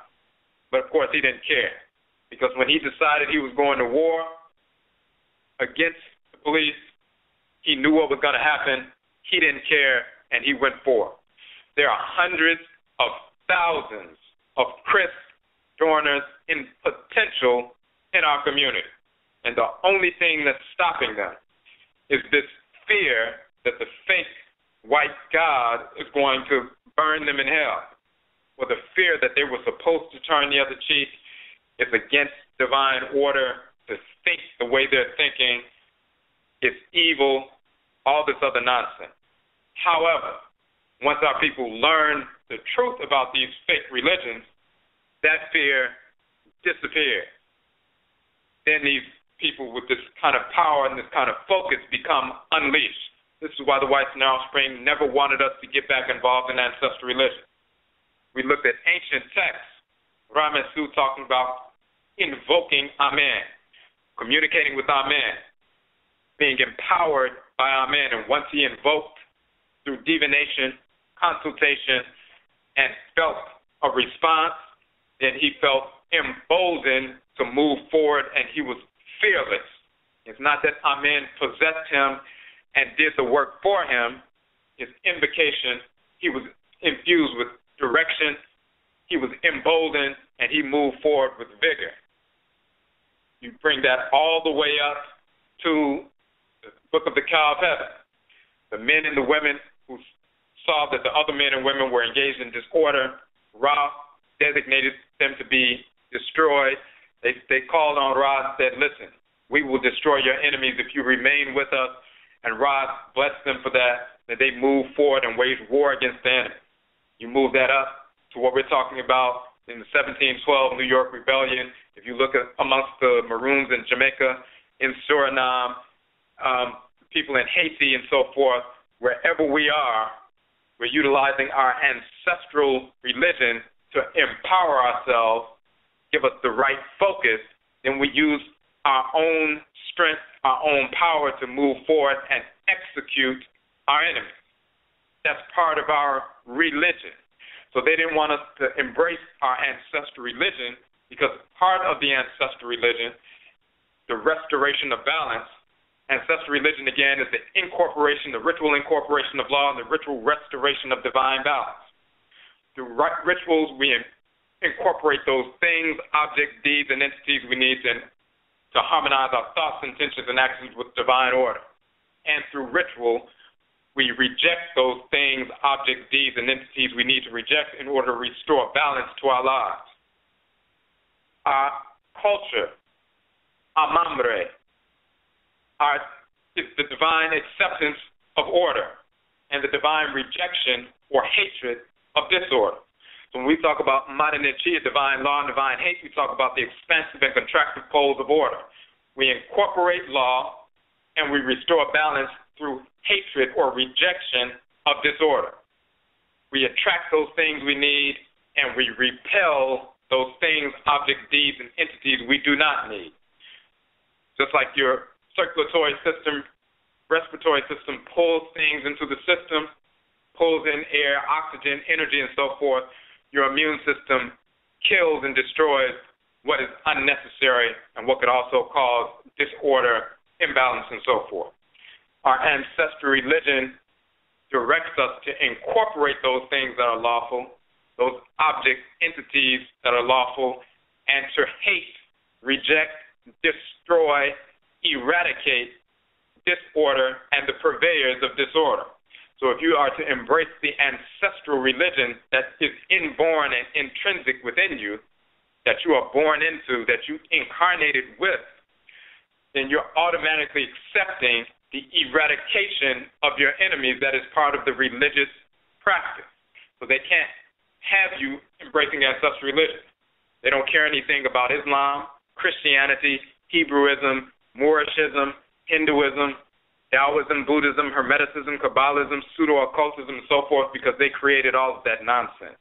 They created the black versions as well as the white versions, the pseudo-exoteric versions and pseudo-esoteric versions, all of them. Nation of Islam, Moorish Science Temple, Hebrews, 5%ers, all of these different things are creations at root of the whites and their offspring, designed to enslave the minds of our people.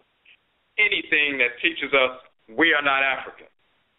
We are not Afurakani Afuraikani people, and we should have nothing to do with ancestral religion. Because when we plug into the ancestral religion, we plug into the forces of nature that we are born into the world with. We plug into our ancestresses and ancestors and our own ancestral memory, and then we move forward in an intelligent fashion. And when we align with the Kra, with the soul, the divine consciousness that is within us, and our own Nsamanfo, nobody can determine when our own Kra, the deity that dwells in our head region, is going to tell us to get up on that particular day and execute our enemies. Nobody can determine when our Nsamanfo are going to guide us on a particular day to get up and execute our enemies. And nobody can plan for that. Nobody can stop that. There's nothing they can do about that. They don't know when Chris Dorner is going to get up one day and decide to move on the enemy. They don't know, just like he was one person who did that, there are hundreds of thousands of Chris Dorners, quote unquote, in potential. If one person could have 3 different jurisdictions hunting for him, what happens when 15,000 individuals like him all move on the same day? And they're not connected. They're simply listening to their own Kra, their own soul, their own Nananom Nsamanfo. When they decide to move on that day, thousands of people in different parts of the country at different times are moving against the enemy. Nobody can stop that. So the best thing they can do is make us not want to embrace our ancestral religion. Because when you embrace your ancestral religion, you embrace the mandate to incorporate law and to restore balance where imbalance has occurred. So that fear is gone. And then you have different decisions you can make when you're fearless. People who make these rationalizations, they don't know how to plan for certain things, so they start making rationalizations based on impotence, where impotence is the foundation for their decision-making process. So they say, well, we can never defeat the whites in our spring, therefore, here's our plan. And they move forward based on a foundation, a slippery foundation, a weak foundation of we can never do this, therefore, as opposed to our ancestresses and ancestors saying we can overthrow our enemies and establish our own sovereignty and defend our own sovereignty. So we need to move forward in that direction. Some people will say, well, the people who fear the whites and their offspring, of course, they're not going to move on it. Of course they're not. There are other people who don't have that kind of fear. Why don't you think about other possibilities and break yourself out of the mindset of that box the whites and their offspring could put you in? If there are people who are fearful of moving against the whites and their offspring, what groups of people in the community are not fearful? And we have those people in the community.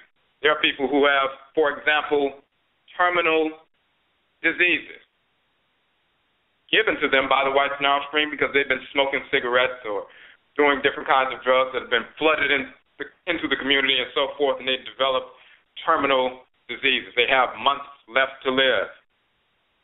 Yet they want to make a contribution. You see these things happening to our community, people being executed and so forth. The only thing that has stopped them from moving is fear. Not fear of death because they already know that's coming, but fear that, well, the fake white God is going to burn me in hell if I decide to move the same way Chris Dorner moved. They may have been a sharpshooter in the military. They may have been a Marine or in the Army or a former police officer, and they have those skills. Only thing that has stopped them from moving like Chris Dorner did one day is the fear that the whites and their offspring have implanted in them with these fake religions. But when they embrace their ancestral religion, that fear is eliminated instantly, overnight.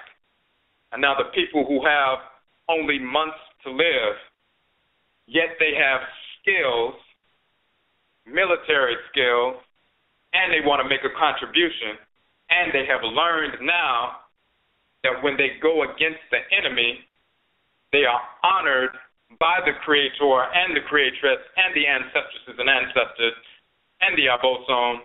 Now they have all they need to move forward. This is why they don't want us to learn about ancestral religion, because the eradication of our enemies is embedded in the ancestral religious practices of our people, as we've shown in these various texts, as well as from ancient times up until now through the practices of our people, even in the Western Hemisphere. So this is what our people need to understand. They need to embrace every aspect of our ancestral religion. Ritual practices, purification, the defense of our people, the eradication of our enemies. So let us see if we have a question in a couple of statements in the chat room. And one person said not having true historical knowledge of our culture also stops many. They don't realize the only reality being Inyame wa Inyame, which is correct. Another question, do the whites fear us going back to our ancestral religion because nature will always encourage the destruction of a disease? Whites and our offspring, exactly. We're natural. It's not a person, for example. There are millions of Afro-Kaini people in the country as well as around the world right now who want to see Darren Wilson, for example, executed on the street. What they want to see is not a headline saying, you know, he just generated another $500,000 in donations from the Achiwadifo. What they would like to see is to turn on the computer or the television tomorrow morning and see a headline, Darren Wilson found 3 bullets in his head, bleeding in the street. He's dead. Millions of black people want to see that. That's what they want to see because they know that will be harmonious. People simply haven't moved forward because of fear. But when you break that fear by teaching ancestral religion that's part of our inheritance internally, then you unleash people. And this is why they, even since the 1800s, with Reverend Colcock Jones beginning to teach Christianity, that was the only way they could stop us from doing what we were doing up to that point, which is we forced emancipation. Of course, the Haitians took over all of Haiti, took over the island. In South America, you had Maroons. In Jamaica, you had Maroons. In different islands, you had the Maroons. And, of course, which many people don't know, whites and offspring have suppressed this information, is the same thing happened in North America. Many people don't understand that it was because of those individuals like Nat Turner and other individuals. Nat Turner was our Khan, by the way, so was Harriet Tubman. Because of the work of individuals who began to execute the whites and their offspring, because they were listening to their ancestresses and ancestors through Adebisa. When they rewrite the history of Nat Turner, they say, oh, he was a preacher. He was reading the Bible and all this other stuff. When you look at what his own people say and what traditions say with regard to him, they say he was very spiritual and he was inspired, and they'll use English terms. He was inspired by God to move forward. He was an Akan. They'll talk about his grandmother was Akan, or Kuramansi, which is a term that they use because there's a place called Kuramanse in the Fanti region of Ghana. It has nothing to do with, the Kuramanche people in Burkina Faso. It's a totally different thing.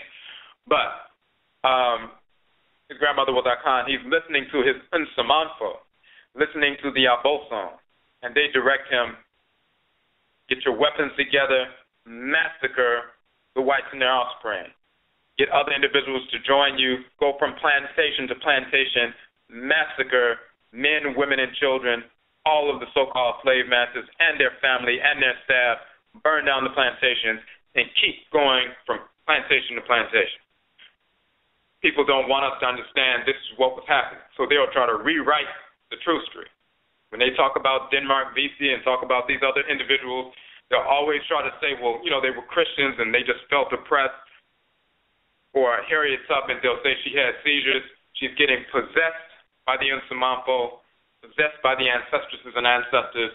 When she comes out of the possession, they direct her which way to go so she won't get caught and won't get the people that are with her caught.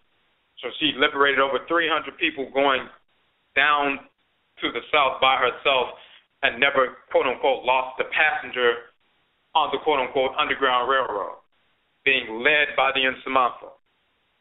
So you have other individuals as well that are not written about very often because they don't want black people in North America to understand that when we embraced our ancestral religion, that's what emboldened us to lose that fear and move forward to execute our enemies. And just like it removed our fear back then, it will remove our fear right now, and you will see that very soon. So this is why they don't teach that. In the Caribbean, in South America, different countries, it was a little bit less restrictive with regard to the ancestral religion. Some people were practicing and still maintaining things, and therefore you see those liberation movements more prominent and more visible. Here in North America, which is the center of, control of the Western world right now, they have to keep a lockdown on that kind of information. And up until this point, they've been able to do that. They've been able to brainwash our people with Christianity, various forms of Islam, Hebrewism, Judaism, all this other nonsense to keep us distracted with this foolishness. But no matter what it is, it's all pointing back to the fact that they want to make us believe we're not African, Africa's inferior, anything African is inferior, ancestral religion is inferior, it's foolish, it has no value whatsoever, all that kind of nonsense. Because they never wanted us to get back to the point where we'd embrace our ancestral culture, therefore embracing our ancestral religion, because religion animates the culture. Reincarnation animates ancestral religion. The way you view what happens after death determines the way you live your life. When you understand Bebra, reincarnation, knowing that your spirit cannot be destroyed, then you don't have a fear of death. When we talk about what takes place after death in the real sense, and you no longer fear death because you don't have these foolish ideas about what's going to happen when you make your transition, and because you communicate with your ancestresses and ancestors, you know what happens after death because you're communicating directly with those who have passed on already. So you don't have this fear of being burnt in a fire and all this other nonsense. You'll live amongst your Nsamanfo. When you know that place is where you're going to go until it's time for you through Bebra to return again, then you don't have that fear. So the idea of planning a movement or planning a set of activities that will exterminate the enemy, you don't have that fear of death anymore. So now you can make better decisions. You can make concrete decisions. You can make productive decisions. This is something the White Snarl Spring have spent nearly 100 years trying to keep us away from, beginning around the 1830s up until now, trying to keep black people in America away from embracing ancestral religion because it emboldens you. It makes you fearless because you're not fearing death. You're not fearing consequences as long as you live in harmony with your own crop, with your own Nsamanfo, then the activities you engage in will be guided. And whatever takes place after that is what needs to take place. So you have no fear. Nothing has been stopping us up until this point of eradicating these murderers in our community except fear. And the ancestral religion of our people eliminates fear overnight.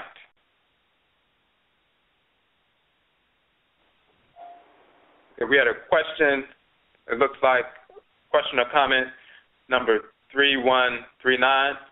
Etep, you had a question or comment on the phone line? I'm sorry, I pressed it by mistake. Okay, gracias. Okay. There are only 5 minutes left in the broadcast.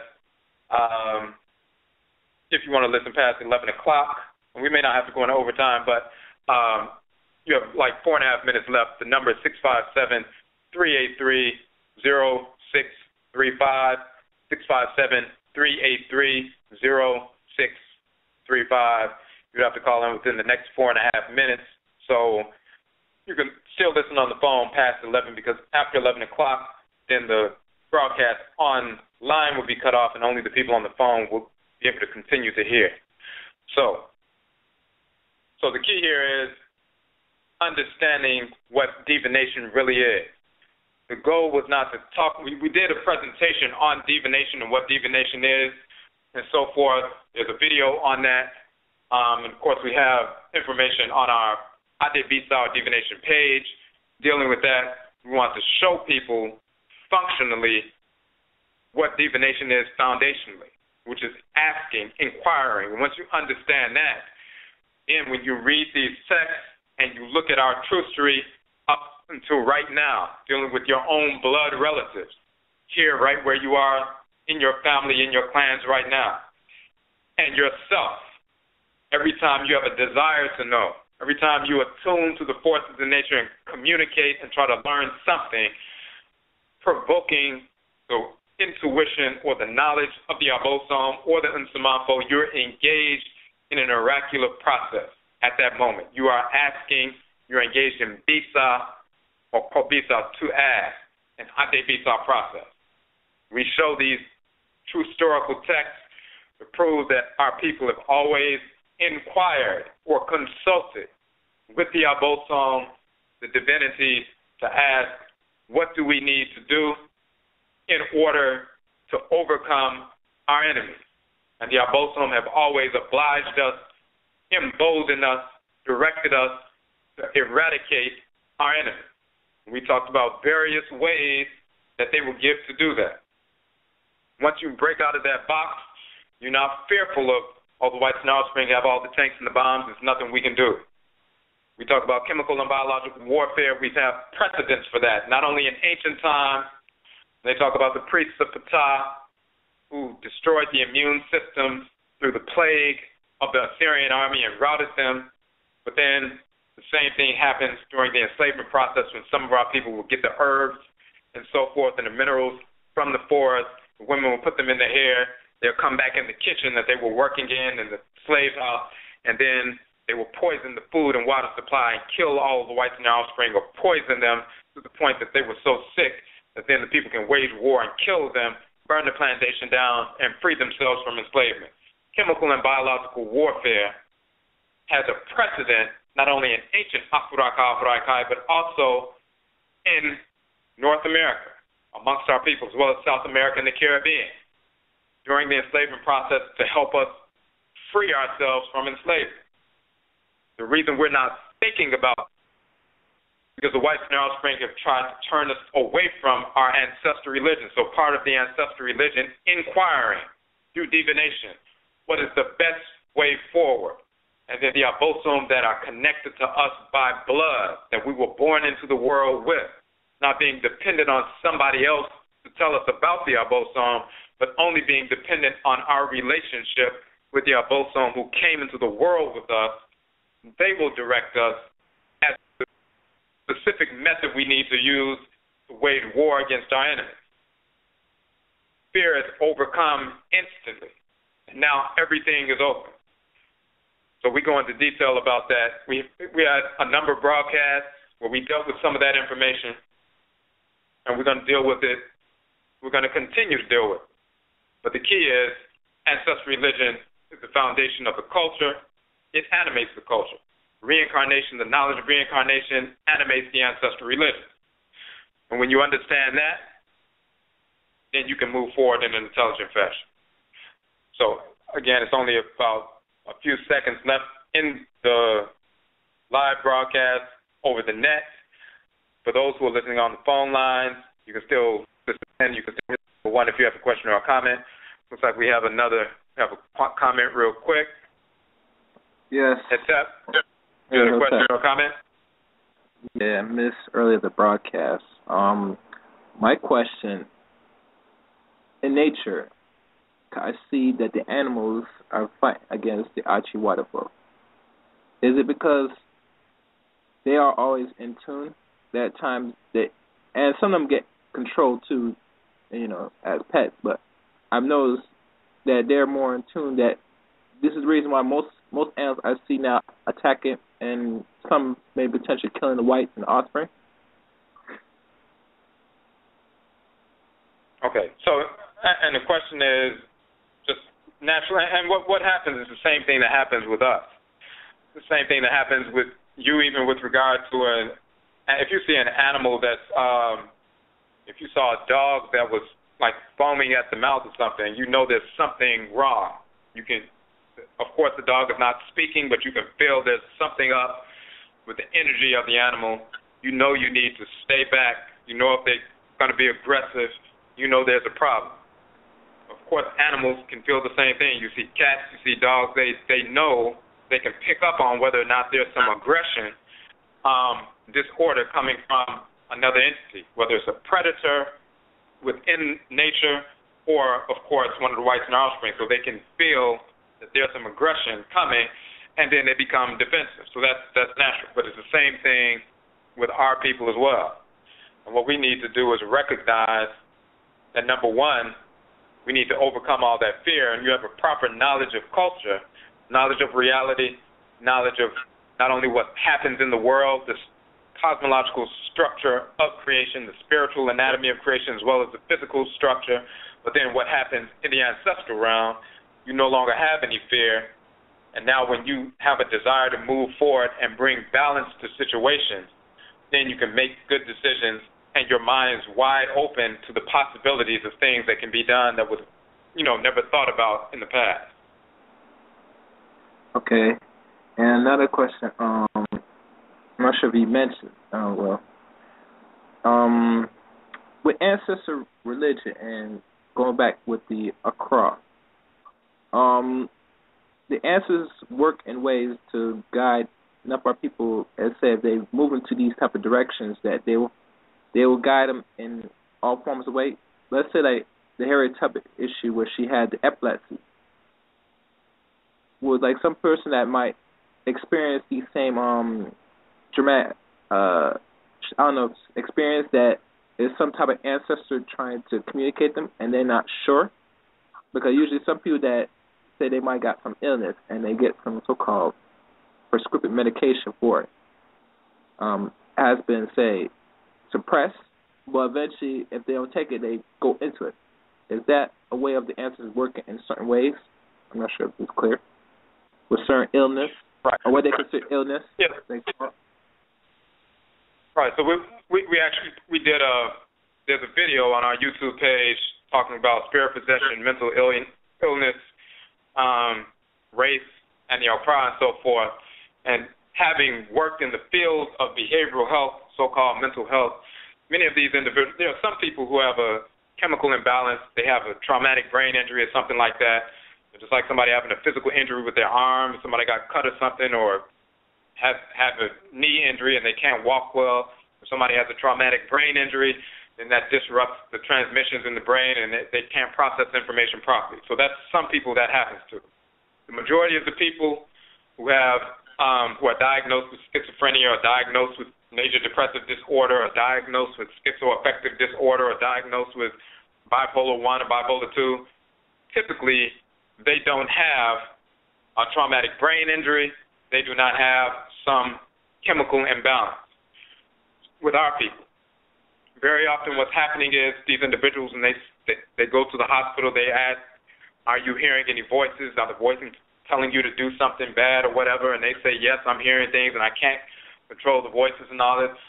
All that's happening is they're communicating with ancestral spirits and sometimes those Asumsuma spirits who are not related, but because they're spiritually receptive and open, they can see them, they can hear them, and so forth.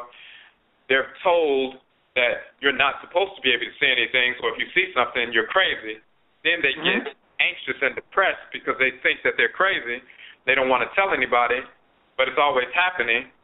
So now they're scared and they're walking around, and then they just decide they don't want to focus on anything in the present moment in their lives because it's too painful.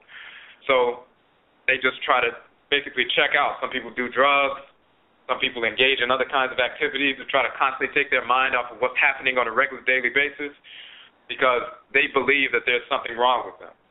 The so-called behavioral health professionals, the psychiatrists, will load them up with drugs, try to deaden the voices and so forth.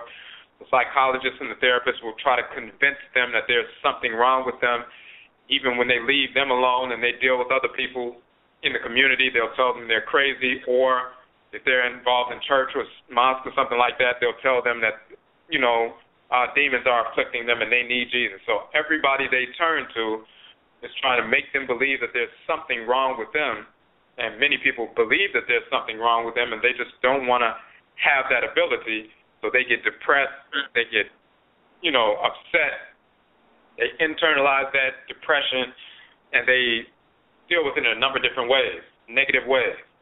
When people are freed up, however, and they're taught about their ancestral culture and religion, then they realize that being receptive to the ancestresses and ancestors is normal. Some of these individuals are simply people who should be full priests or priestesses and be serving the community in that capacity, and they don't realize that.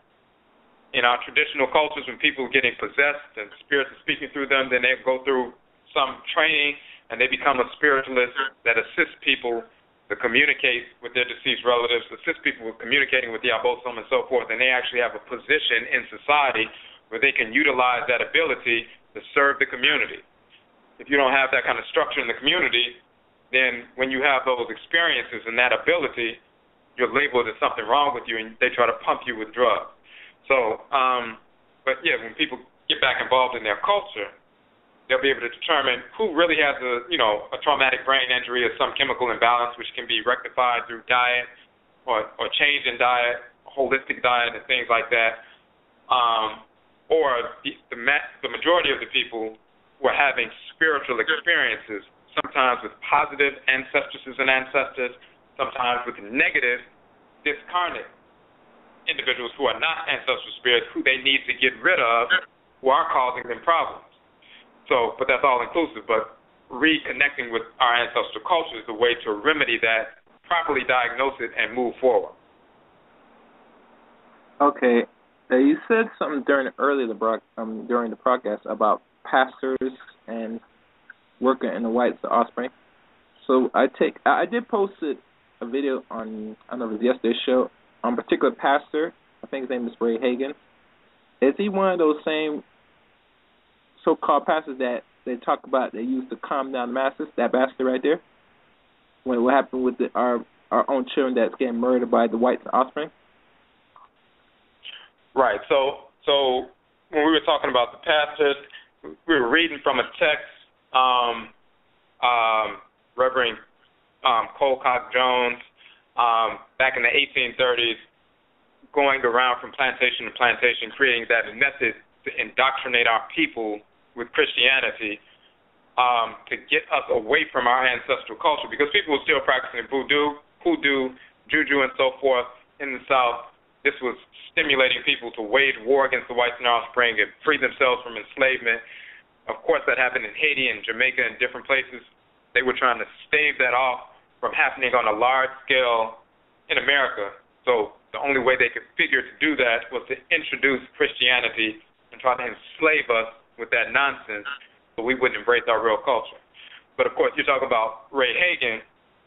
Mm-hmm. Pastor Ray Hagan, of course, he's an agent of the whites and their offspring. He's proven to be that in numerous ways in the past.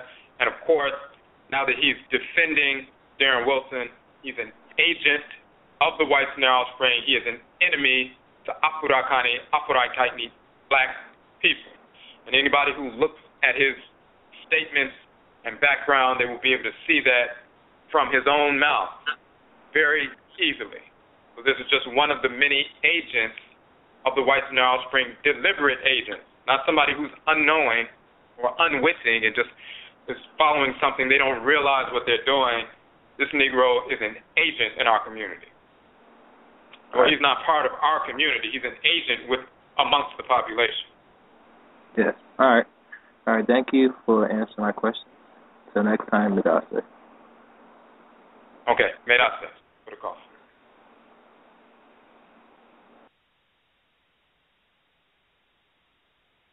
Okay. So before we end it, and even dealing with that subject and other similar things, sometimes our people don't realize that, and these are related issues, realize that the whites and their offspring, they can walk and chew gum at the same time. So they utilize their agents in our community. And all the agents have to do is say a few little nice words and pretend like they're, down with the people. And some of our people latch on to that. And then as soon as they show themselves, some of our people don't want to, realize what's going on. Not only with an agent like Ray Hagan or somebody else like him, but even those individuals who are not part of, pretending to be a part of something cultural. So, for example, Bill Cosby situation, Michael Jackson, R. Kelly, all these different kinds of individuals like that. The whites and their offspring do not support anybody, any entertainer who's going to support something positive in our community, nor do they support any politician or any black figure and promote them unless they already know that that individual is going to be destructive to the community. So what they do is they'll come in contact with somebody like a Bill Cosby in the 60s. They find out that he's peddling drugs. They find out that he's running up behind white females. They find out that he's a rapist, because that's what he is. Once they recognize that in the 50s and in the 60s, that's the reason that they put him on and make him popular. That's the reason why they promote him all over the world and give him a show. And he becomes one of the first black people to have a major show on television. The reason why is not because he's talented. If they have a talented comedian who's 10 times more talented than him, however, that individual is moral, and then they meet the Bill Cosby character, and he's less talented, but he's a rapist, they say, okay, we got the rapist, we're going to put him on, and we're going to make the whole community fall in love with him, because he's the first black person to have these shows and so forth, and then when those shows get canceled, they'll put him on to another show and so forth. Make the people fall in love with him intergenerationally. And then they decide when they're going to expose him.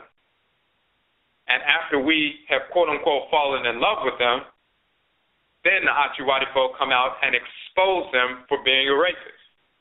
And then the brainwashed people in our community start defending him. Because they're like, well, they're doing this just because he's black, and he was trying to help black people. Well, of course, everything in America is about race. There's no such thing as, well, this situation is not about race and this is. Of course they're doing something to attack a black male. However, they can walk and chew gum at the same time. They put him on because he was a rapist to make you fall in love with him, so that when they finally expose him, then you're in the foolish and unenviable position of defending a rapist. And now you have the community standing up to defend a rapist. Or you have a faggot like Michael Jackson, a child molester, homosexual, bisexual, who they knew he was that when he was a young man. This is why they promote him. There are many people who can sing in our communities, in the ghettos all across America, who can dance, sing 10 times better than a Michael Jackson. They know he's a rapist. They know he's a sexual pedophile. This is why they promote him, because he is that. They make you fall in love with him, and then years later they decide exactly when they plan they're going to expose him. If he's exposed for being a pedophile and so forth, and a homosexual, a dissexual, trying to turn his body into the body of a white woman, and then you stand in position and begin to defend a dissexual that's trying to look like a white woman who's also a pedophile. And you're standing up for a pedophile, making yourself look ridiculous. They know about R. Kelly. I'm from Chicago. People who know about him and who worked with him knew he was always hunting down underage girls. They've known that for years. The whites and their offspring knew that for years. This is why they put him on. Because he's that. Because he's a pedophile. Because he's a rapist. So therefore, they put him on, make you fall in love with him. They could promote thousands of people in Chicago. who sing better, and so forth. There's thousands of people around the country. If they found somebody who writes better songs, sings better, who's a better performer, yet who is moral, they would say, okay, you will never get a record deal. And then they see R. Kelly standing next to that person, and they see that he's a pedophile. They say, okay, you're going to be put on, we're going to promote you worldwide. And they put him all over the place, Super Bowl and everything else. And then they make you fall in love with them, and then they pull the information out at the right time to expose him. And now you have the black community defending yet another rapist pedophile. They do this over and over and over again. And they time these things to brainwash you even further.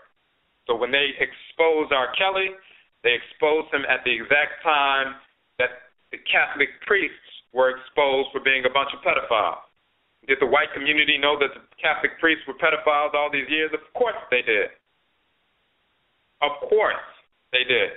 The reason they exposed them was not because they're trying to expose pedophilia. It's to promote homosexuality. Because then people start coming out, the stories that follow that is, well, maybe these people are suppressed because they're not allowed to marry and they're not allowed to express their homosexuality, and then they start printing these stories and statistics about the very high percentage of Catholic priests who are actually homosexuals because they were in Christianity and they were Catholics when they were younger, and they realized that they were really homosexuals, but the Christian quote-unquote religion makes them believe that they're going to be burned in hell if they're homosexual, so they so scared to be who they are, quote-unquote, that they find sanctuary in the church, and they'd rather just live a monastic life than act on their homosexuality because they're scared they're going to be burned to death for eternity. So therefore, you have a high incidence of homosexuals in the priesthood, in the Catholic priesthood. And therefore, this is the reason why there's a bunch of pedophiles and a bunch of sexual deviants. So all you have to do is democratize the Catholic Church, promote homosexuality, promote gay marriage and so forth, and you'll get rid of the problem. It's all about promoting bisexuality, homosexuality. So they expose them for that reason. And, of course, it mushrooms into the, whole notion of the first, quote-unquote, black president being the first one to promote bisexuality. Of course, he's an agent of the whites and offspring because he is one of them. He's always supported that from the beginning. That's the reason he's put on as well, to brainwash Negroes into embracing same-sex marriage or that sexual perversity. So this is the reason they pulled the Catholic priests out, to expose them. It's a way to promote homosexuality, make people sympathetic to bisexuality in the church, meaning black people. Black people start bending their morals, even the ones who are part of the Catholic Church or other churches start saying, well, maybe we should look at these bisexuals differently. They were priests. Maybe we should forgive them. Maybe they should be allowed to marry. And then you have Negroes starting to marry bisexuals in churches and everything else. So this is why they expose them, quote unquote, to promote bisexuality. There's always an agenda. But they expose them, but then they expose R. Kelly at the same time. And idiots, Negroes in our community, they'll say, well, the only reason they are trying to expose R. Kelly is because they're trying to cover up the fact that all of these Catholic priests are homosexuals and they have a scandal, and they're trying to take the focus off of them and put it on a black man, and they're trying to set him up because he's black, and now you're defending a damn pedophile over and over and over again, because we're too brainwashed to realize that they can walk and chew gum at the same time. They can expose and attack a black person, but they can decide, are they going to attack a regular black person, or why don't they just go pick a pedophile or a rapist or a criminal, make you fall in love with them first, and then expose them later, and make you, like a fool, embrace these Negroes and defend them. This is what they do. They do it with politicians, do it with entertainers, do it with doctors and lawyers and whoever is in a prominent position. Whoever they promote, you know there's an agenda behind them promoting them. And it's the same thing with somebody like Ray Hagan. Once you start having Achi Wadifo embrace a Negro like that, like this Reverend Danny character, this cave beast, then you know anybody who would embrace a cave beast like that is an agent, an enemy of our people. And, of course, he embraced her fully. So he's shown you on many occasions that he is an agent and an enemy of our people. And some of these other Negroes have done the same thing. So once we get into our right state of mind, we can recognize these agents and reject them and cut them off instantly instead of trying to embrace these fools and make excuses about why they're being attacked. The other reason they attack, black entertainers and other things like that, they pick the ones who are criminals, pick the ones who are rapists, pick the ones who are thieves, pick the ones who are engaged in all kinds of nonsense. As we said, make you fall in love with them and then expose them so that you can embrace them and promote nonsense. But at the same time, undergirding all of that is when they expose them, it plants in the mind, it plants in the spirit, in the mind of our population, including our children, that, hey, every black male, no matter what position they have in life, whether they're a priest, a lawyer, a doctor, a politician, a spiritualist, whatever, all of them have the potential to be a rapist. All of them deep down inside have the potential to be a dissexual. All of them potentially have the potential to be somebody who beats down, brutalizes black women on the down low, whatever. This is what happens.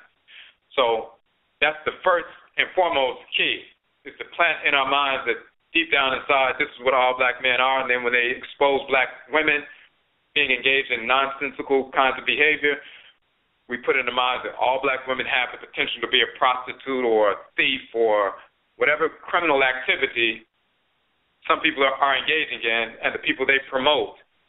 That plants that in the minds of our people. And it makes us refuel that self-hate within ourselves constantly. So that's the number one reason they expose people like that, is to reinforce self-hatred within us so that every time we see a black male, a black female, or a black child, we'll associate all the negative behavior for the most prominent black men, women, and children that they promote in the media. We'll associate that with every black male, female, and child that we see. The next layer, of course, is what we initially talked about, the fact that they will choose the criminals, find the idiots, find the deviants, promote them heavily, sometimes for decades, and then expose them at the right time, at a time that appears to be exposés based on distracting you from a white expose, so therefore you'll think it's purely a race thing. It's always a race thing. It's a race thing so much so that they want to make our race look ridiculous, so they only promote the criminals, deviants, and idiots, and then make you fall in love with the criminals, deviants, and idiots so that you stand up and defend them and get on television and on Facebook and defend rapists and pedophiles and murderers and so forth. So, okay, and we have one more comment in here. It says, I think that they will soon be exposing the president's own homosexual past. I recently heard of his past schoolmates talking about the people he was involved with. And, of course, that wouldn't surprise us at all, because the reason they put him in, of course, is to brainwash our people, make us believe that something is, race is not an issue anymore and all this other nonsense, to embrace interracial dating, to embrace dissexuality. One of the number one reasons he's in office is to promote homosexuality. When he started this initiative with the My Brother's Keeper and brainwashed Negroes, thought that, this is a good development. He's finally doing something for African American boys. He's finally showing that he's black. We knew that he didn't do anything in the first term for black people at all. He always talked down to black people and said, I'm the president for the whole country and just not for you niggas. However, when homosexuals and Jews and anybody else needs something, he creates programs separate specifically for them. But then they say, okay, well, he's in the second term, now he can do what he wants. He can show how black he really is. and he comes out with My Brother's Keeper and brings a bunch of African-American boys to the White House and all this other nonsense and talks about how he wants to help. That whole program has one goal: to raise up young black men to promote homosexuality in the black community. That's it. That's the only reason it was created. And brainwashed Negroes don't see that yet. But just as with various other issues that they're being exposed to with regard to this cracker Obama, they will see this as well. And, of course, we're putting that information out, and other people are putting that information out as well. And this buyer's remorse that a lot of black people have been realizing and recognizing over the past 6 years is just going to increase, and people will finally see what's really going on. Okay. Exactly. So, all right, so Yedase for tuning in. We'll be back on tomorrow at 9 p.m. Again, please support our initiative. We have, like we said earlier in the show, if you look on the Akongwa Tsuya link on our website, og.co.com, O-D-W-I-R-A, F as in free, O.com. We are raising funds for our institution. We have an institution, but we want to acquire a specific space so that we can continue to serve the community in a greater capacity. We're trying to acquire this space as soon as possible, so anybody who purchases our books, softcover books, that greatly assists us to, raise the funds to acquire this property. Of course, when you purchase the books, you'll get the books and you can share them, study the information. Our books only range between $8 and $11. We have 15 books out right now. The ebook versions of all of our books are free, and we've always made them free. Whenever we do presentations in different cities, we do not charge for presentations, and we also give away a free copy of one of our softcover books to everybody who attends. And like we said before, we've given away over 360 copies of our books over the past year to the different cities that we've gone to present at. So we don't charge people admissions fees to learn about our culture. We don't charge for the ebook versions of our books because we know some people are unemployed, some people don't have the funds, but they do deserve to be able to get accurate information about our culture. So we make our books free. We have 15 books, over 60 articles, a number of videos where we examine these texts. But we also print our own books in-house on our own printers in color, and we make the books available softcover from $8 to $11. So any purchase assists us to continue to give our free books. We also have free services. We deal with substance abuse abstinence, a ritual method for that based on ancestral religion. We've had a number of people who have been able to free themselves from addictions, whether it's marijuana or alcohol or cigarettes, cocaine and things like that, by embracing their ancestral culture and a ritual method to overcome these things. Programs dealing with domestic violence, behavioral health, and so forth, including culture and behavioral health. So when you work with your clients in a therapeutic setting, we have a therapeutic model called Akura Whole Life Interventions, inclusive of the Nkwamwa Whole Life Journal that we published specifically for that purpose, to help therapists and psychologists and social workers and community support workers and teachers and other individuals who are in human services in our community to serve our clients and incorporate culture to serve the whole life of the individual. So but those workshops are free. Substance abuse abstinence piece is free, of course. The intergenerational trauma that we deal with, assist individuals with, is free. Divination is free and everything else. So all of our services are free. The PDF or ebook versions of our publications are all free. But if you make a softcover purchase, one or more of our books, that assists us. Of course, if you make a donation, Yedase, we appreciate that as well. And anybody who makes a $15 donation or more, we will send you a softcover version of one or more of our books anyway. So any donation or purchase will assist us in acquiring the space so we can further serve the community on a larger scale. That includes having programs for employment. We already have one where people can become a distributor of our softcover books wherever you are. Independently, you can purchase them wholesale from us, and then as an independent entrepreneur, you can sell those books wherever you are. and generate money for yourself while you're also empowering the community at the same time.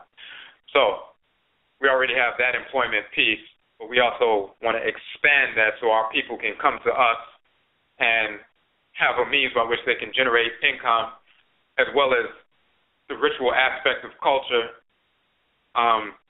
the different New Year celebrations, ritual observances, all those will happen at the center.